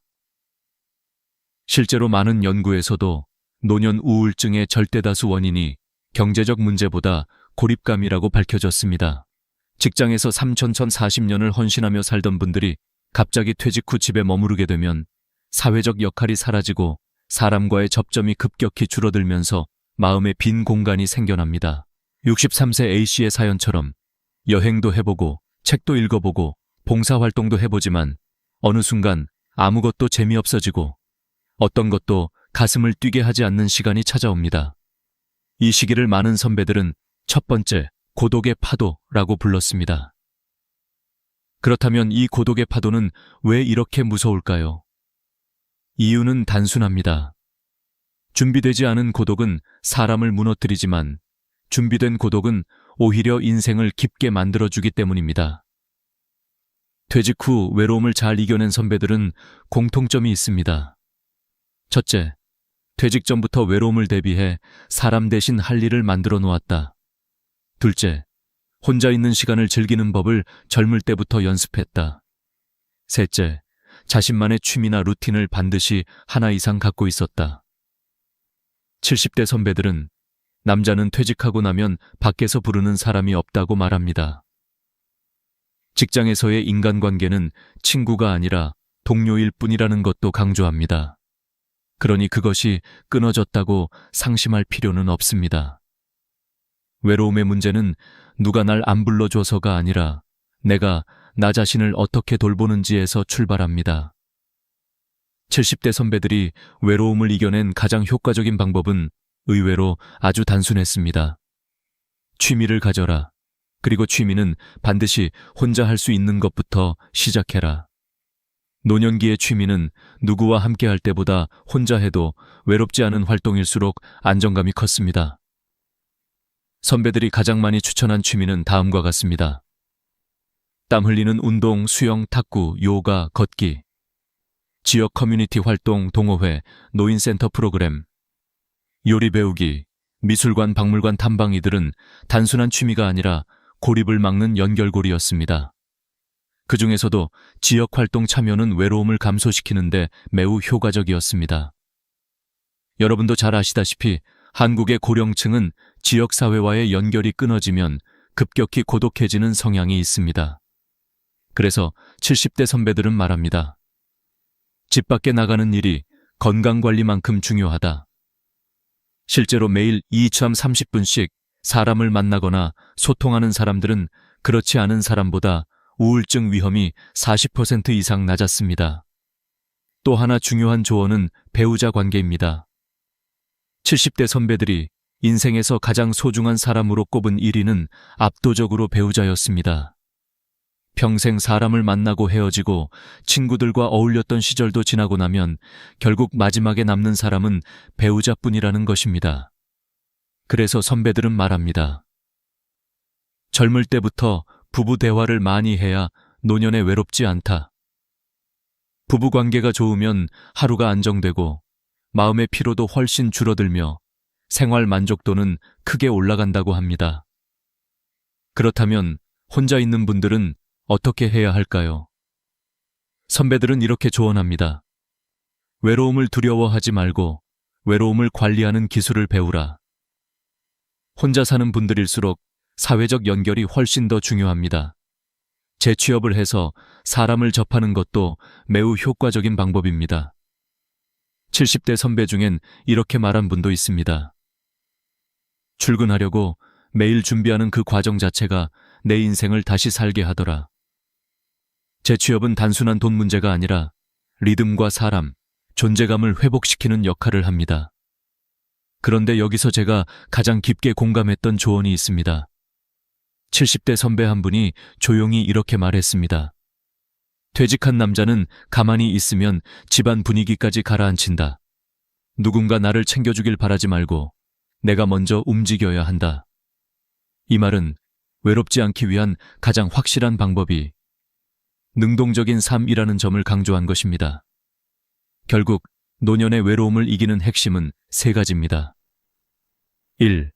취미를 만들 것. 지역사회에 연결될 것. 3. 혼자 있는 시간을 두려워하지 않을 것. 외로움은 자연스럽습니다. 하지만 관리할 수 있습니다. 그리고 잘 관리된 외로움은 오히려 인생을 더 단단하게 만들어줍니다. 다음 부분에서는 퇴직한 후 진짜 필요한 마음가짐과 생활 루틴에 대해 더 깊게 살펴보겠습니다. 퇴직 후 남은 인생을 어떻게 살아야 할까? 이 질문은 누구에게나 막막하지만 70대 선배들의 공통된 대답에는 한 가지 중요한 진리가 숨어 있었습니다. 바로 퇴직 후의 삶은 내가 나를 어떻게 대하느냐에 따라 완전히 달라진다. 는 점입니다. 많은 사람들이 퇴직을 하면 세상이 갑자기 조용해졌다고 말합니다. 아침마다 울리던 알람이 사라지고 부장님이 부르는 소리도 동료들의 대화도 들리지 않습니다. 처음엔 그 자유가 달콤하지만 시간이 지나면 그 빈자리에서 이상한 허탈감이 밀려옵니다. 이때 중요한 건 그 빈자리를 무엇으로 채우느냐입니다. 잘 채우면 인생 2막이 시작되지만 못 채우면 우울과 무기력에 잠식됩니다. 70대 선배들은 이렇게 강조합니다. 퇴직 후의 핵심은 외부가 아니라 내부다. 내가 스스로 어떤 사람이 될지 정하는 데서 모든 게 시작된다. 이 말은 단순한 정신론이 아닙니다. 실제로 많은 연구에서 퇴직 후 3세 5년 사이가 심리적 변화가 가장 큰 시기이며 이때의 마음가짐이 노년기의 만족도를 결정한다고 보고합니다. 퇴직 직후에는 새로운 자유에 익숙해지려는 조심스러운 흥분이 있지만 그 다음엔 목표가 사라진 혼란이 찾아옵니다. 그런데 이 혼란은 결코 부정적인 것이 아닙니다. 오히려 새로운 나를 재구성할 수 있는 기회입니다. 70대 선배들은 그 기회를 놓치지 않기 위해 몇 가지 행동을 했다고 고백했습니다. 첫째, 나를 위한 루틴을 다시 만들었다. 퇴직 후 가장 많이 무너지는 것이 바로 리듬입니다. 직장 생활은 누가 시키지 않아도 자동으로 루틴이 생기지만 퇴직 후엔 하루가 무질서하게 흐르기 쉽습니다. 그래서 선배들은 아침 기상 시간과 식사 시간, 운동 시간, 외출 시간을 정해놓고 지켰습니다. 이것만으로도 우울감이 3.40% 감소했다는 조사도 있습니다. 인간의 뇌는 예측 가능한 구조에서 안정감을 느끼기 때문입니다. 둘째, 잘 쉬는 법을 배웠다. 회사에 있을 때는 쉰다라는 개념이 늘 부족했습니다. 늘 피곤했고 늘 시간이 모자랐죠. 하지만 퇴직 후의 휴식은 다릅니다.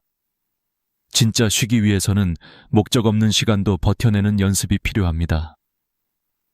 어떤 선배는 이렇게 말했습니다. 처음엔 빈 시간이 두려웠는데 나중엔 그 시간이 나를 살렸다. 명상, 산책, 음악 감상 같은 아주 작은 외부 자극이 오히려 마음을 건강하게 만들었습니다. 셋째, 내게 맞는 인간관계를 골랐다. 직장에서는 원하든 원치 않든 다양한 관계 속에서 살아야 합니다. 하지만 퇴직 후엔 꼭 보고 싶은 사람들만 남습니다. 선배들은 말합니다. 퇴직 후 만나는 사람들은 전부 선택이다. 그래서 인간관계를 정리하는 과정이 반드시 필요합니다. 자존감을 낮추는 사람, 항상 비교하는 사람, 본인을 이용하려는 사람, 이런 관계와 멀어지는 것이 더 건강한 삶으로 이어졌습니다. 넷째, 자신에게 질문하는 시간을 만들었다. 퇴직 이후 가장 중요한 과정은 자신을 되돌아보는 것입니다. 나는 어떤 사람이고 싶은가? 앞으로의 20년을 어떻게 살고 싶은가? 무엇을 해야 후회하지 않을까? 이 질문들이 방향을 만들어줍니다. 방향이 생기면 흔들려도 다시 돌아올 곳이 생기기 때문에 삶이 훨씬 안정됩니다. 70대 선배들은 말합니다. 방향이 없는 사람은 하루가 길고 방향이 있는 사람은 하루가 짧다. 그리고 마지막으로 가장 많은 선배들이 강조한 것은 나를 위한 작은 목표를 만드는 것이었습니다. 퇴직 후의 목표는 절대 거창할 필요가 없습니다. 일주일에 3번 걷기, 책 한 권 읽기, 요리 한 가지 배우기, 한 달에 한 번 작은 여행 가기. 이런 소소한 목표가 삶 전체를 다시 밝게 만듭니다. A씨처럼 허전함과 무기력을 느끼는 사람들은 대부분 무언가를 잃었다는 감정에 집중합니다. 하지만 선배들은 이렇게 말했습니다. 퇴직은 잃는 게 아니라 다시 채울 수 있게 되는 시작이다. 이 관점의 변화가 인생을 완전히 바꿉니다. 또 하나 흥미로운 사실이 있습니다. 심리학 연구에 따르면 퇴직 후 삶의 만족도를 가장 높이는 요소는 돈도 건강도 아닌 소속감입니다. 어딘가에 속해 있다는 느낌, 나를 바라봐주는 사람이 있다는 느낌, 나를 필요로 하는 활동이 있다는 느낌. 이 3가지가 있을 때 사람은 여전히 살아있다는 실감을 갖게 됩니다. 그래서 선배들은 이렇게 말합니다. 고독은 막는 게 아니라 관리하는 것이다. 나에게 맞는 소속감을 만들면 고독은 친구가 된다. 퇴직 후 가장 지혜로운 사람은 외로움을 두려워하지 않는 사람입니다. 오히려 외로움 속에서 자신을 정리하고 다시 관계를 선택하고 새로운 나를 만들어가는 사람입니다. 다음 부분에서는 퇴직 후 일을 바라보는 올바른 관점과 왜 많은 70대가 재취업을 선택했는지에 대해 깊이 이야기해 보겠습니다. 퇴직 후의 삶에서 일은 단순한 생계수단이 아니라 사람을 다시 살아있게 만드는 중요한 축입니다. 많은 사람들은 퇴직과 동시에 일을 완전히 떠나야 한다고 생각합니다. 하지만 70대 선배들은 이 부분에서 전혀 다른 조언을 합니다. 퇴직은 일의 끝이 아니라 일의 종류가 바뀌는 순간이다. 이 말은 너무 단순한 것 같지만 그 안에 담긴 뜻은 깊습니다. 그들은 직장에서의 일이 끝났을 뿐 인간으로서의 역할과 목적은 끝나지 않는다고 말합니다. 그리고 놀라운 사실은 노년기에 일하는 사람일수록 심리적, 신체적으로 훨씬 건강하다는 연구가 수없이 많다는 것입니다. 실제로 한국보건사회연구원의 조사에서는 70대 이상 노년층의 우울증 위험이 무직 그룹보다 활동 그룹에서 40% 낮게 나타났다고 합니다. 이유는 명확합니다. 일은 사람을 움직이게 하고 움직임은 생각을 선명하게 합니다. 그리고 생각이 선명해지면 외로움이 줄어듭니다. 70대 선배들은 이렇게 말합니다. 노년의 일은 돈벌이가 아니라 존재감이다. 직장을 떠나면 가장 먼저 사라지는 것은 월급이 아니라 나도 누군가에게 필요한 사람이다 라는 감각입니다. 그러다 보니 하루하루가 흐릿하고 작은 일에도 예민해지고 스스로 작아지는 느낌이 찾아옵니다. 그래서 어떤 형태로든 일을 이어가는 것이 필요합니다. 그러나 여기서 중요한 점이 있습니다. 직장 때처럼 억지로 하는 일은 오래가지 않습니다. 퇴직 후의 일은 잘하는 일보다 하고 싶은 일, 이어야 합니다. 선배들은 말합니다. 이제는 능력보다 기분이 먼저다. 우리가 평생 해야 할 일은 한 가지다. 기분 좋게 사는 법. 그러니 퇴직 후의 일은 나의 감정, 성격, 생활 리듬에 맞아야 합니다. 이때 많은 사람들이 질문합니다. 나이가 들면 누가 나를 필요로 할까? 그런데 실제로 많은 70대가 재취업하거나 새로운 일을 시작해 삶의 활력을 되찾고 있습니다. 다양한 사례가 있습니다. 어떤 선배는 68세에 동네 카페에서 오전 알바를 시작했는데 그 1시간이 하루를 살아가게 하는 원동력이 되었다고 말합니다. 손님에게 인사하는 그 짧은 순간이 나를 다시 살게 하더라고요. 또 어떤 선배는 택배 분류 보조로 하루 2시간만 일하면서 체력도 회복되고 규칙적인 생활이 생겨 오히려 건강이 좋아졌습니다. 중요한 건 수입이 아니라 매일 나갈 곳이 있다는 사실입니다. 이 단순한 조건이 노년의 고독을 크게 줄여줍니다. 그런데 일의 형태는 꼭 직업일 필요도 없습니다. 누군가는 동네 커뮤니티에서 봉사활동을 하며 일의 의미를 되찾고, 누군가는 한 달에 2번 지역 도서관에서 아이들을 가르치며 삶의 보람을 느낍니다. 누군가는 아파트 경로당에서 탁구 동아리 운영을 맡아 리더 역할을 하며 활력을 얻습니다. 이런 활동은 모두 일의 한 형태입니다. 우리가 일이라고 말할 때 반드시 돈이 오갈 필요는 없습니다. 중요한 건 사회적 연결감, 그리고 내가 누군가에게 필요한 존재라는 느낌입니다. 70대 선배들은 퇴직 후 가장 위험한 것은 아무것도 하지 않는 하루가 쌓이는 것이라고 말합니다. 하루는 편안할 수 있지만 그 하루가 100번 반복되면 삶 전체가 무너집니다. 그래서 작은 일이라도 꾸준히 해야 합니다. 심리 전문가들도 말합니다. 사람은 움직일 때 살아있고 멈출 때 늙는다. 그 움직임이 운동이든 취미든 봉사든 재취업이든 상관없습니다. 움직이는 일에 몸과 마음을 두는 것이 중요합니다. 또 한 가지 중요한 관점은 일을 통해 새로운 인간관계를 만들 수 있다는 점입니다. 퇴직 후 회사 사람들은 자연스럽게 멀어지지만 새로운 일터나 새로운 활동에서는 직장이 아닌 진짜 사람들과 관계를 맺을 수 있습니다. 70대 선배들은 이렇게 말합니다. 진짜 인연은 직장에 있지 않다. 내가 좋아하는 일을 할 때 그 옆에 있는 사람이 진짜 인연이다.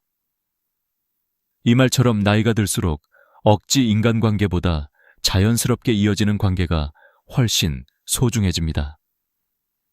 그리고 마지막으로 선배들은 퇴직 후의 일을 미래를 위한 보험이라고 표현합니다. 건강이 악화되면 일도 줄어들고 움직임도 줄어듭니다. 그래서 70대 선배들은 한결같이 말합니다. 지금 할 수 있을 때 움직여라. 지금 할 수 있을 때 시작해라. 늦었다고 생각해도 노년의 시간은 충분히 길고 새로운 일들은 끝없이 많습니다. 결국 퇴직 후의 일은 나를 위해 살아가는 삶의 새로운 방식입니다. 강박도 부담도 없는, 그러나 나를 생기 있게 하는 인생 2막의 엔진입니다. 다음 마지막 부분에서는 이 모든 준비를 마친 후 남은 인생을 어떻게 바라봐야 하는지, 그리고 70대 선배들이 전해준 마무리 인생 조언을 이야기해드리겠습니다. 퇴직 후의 시간은 길고도 깊습니다. 누군가는 그 길을 외로움으로 채우고 누군가는 지혜와 평온으로 채웁니다. 70대 선배들은 말합니다. 인생은 퇴직 후가 더 길다. 그 긴 시간을 어떻게 쓰느냐가 나머지 인생의 품격을 만든다. 인생 후반은 앞부분처럼 바쁘지 않지만 그 대신 더 섬세하고 조용한 방식으로 우리를 성장시킵니다. 이 시기의 삶을 잘 보내려면 무엇보다 마음의 자세를 새롭게 정리해야 합니다. 아무리 돈을 준비하고 건강을 챙기고 취미를 만들어도 마음이 정돈되지 않으면 노년의 삶은 여전히 허전합니다. 그래서 70대 선배들은 퇴직 후 가장 중요한 것은 마음의 태도를 바꾸는 것이라고 말합니다. 인생 후반은 새로운 목표를 세우는 시기가 아니라 남아있는 삶을 더 깊게 즐기기 위한 관점 전환의 시기입니다. 퇴직 후에 많은 사람들이 빠지는 함정 중 하나는 비교입니다. 내 친구는 아직도 일하는데 나는 뭐 하고 있지? 저 사람은 손주들과 행복해 보이는데 나는 왜? 다들 바쁘게 사는데 왜 나만 멈춘 것 같지? 이렇게 비교가 시작되면 마음이 다치기 시작합니다. 그런데 선배들은 말합니다. 노년의 삶에는 비교라는 단어 자체가 필요 없다. 인생의 앞부분은 경쟁과 비교로 가득했지만 인생의 후반부는 경쟁에서 빠져나와야 비로소 평온을 찾을 수 있습니다. 마음이 편안해지는 사람은 한결같이 이렇게 말합니다. 이제는 나만 보면 된다. 남이 아니라. 또 하나 중요한 태도는 관계를 바라보는 시선을 바꾸는 것입니다. 퇴직 후 인간관계는 자연스럽게 정리됩니다. 억지로 잡고 있어야 할 관계도 아니고 내 삶에 도움이 되지 않는 사람에게 매달릴 필요도 없습니다. 70대 선배들은 이렇게 이야기합니다. 나이를 먹는다는 건 억지 인연을 끊고 따뜻한 인연만 남기는 일이다. 그러니 떠나는 사람을 붙잡지 말고 오히려 조용히 보내주는 지혜가 필요합니다. 떠난 인연 때문에 마음을 상하는 대신 지금 내 곁에 남아있는 단 한 사람에게 더 깊은 마음을 쏟는 것이 훨씬 더 가치 있는 일입니다. 그렇다고 노년의 관계가 줄어드는 것이 무조건 나쁜 것은 아닙니다. 오히려 관계가 줄어들수록 진짜 필요한 관계만 남습니다. 그중 가장 중요한 관계는 배우자입니다. 70대 선배들에게 당신 인생에서 가장 소중한 사람은 누구입니까? 라고 물으면 열의 7은 배우자라고 답합니다. 이유는 단순합니다. 결국 노년의 가장 긴 시간을 함께 보내는 사람은 배우자이기 때문입니다. 그래서 선배들은 말합니다. 노년의 가장 지혜로운 사람은 배우자를 이해하려는 사람이다. 서로의 다름을 인정하고 작은 일에도 감사하고 대화를 꾸준히 이어가는 것이 노년의 안정감을 크게 지켜줍니다. 또 한 가지 중요한 부분은 기대치를 낮추는 것입니다.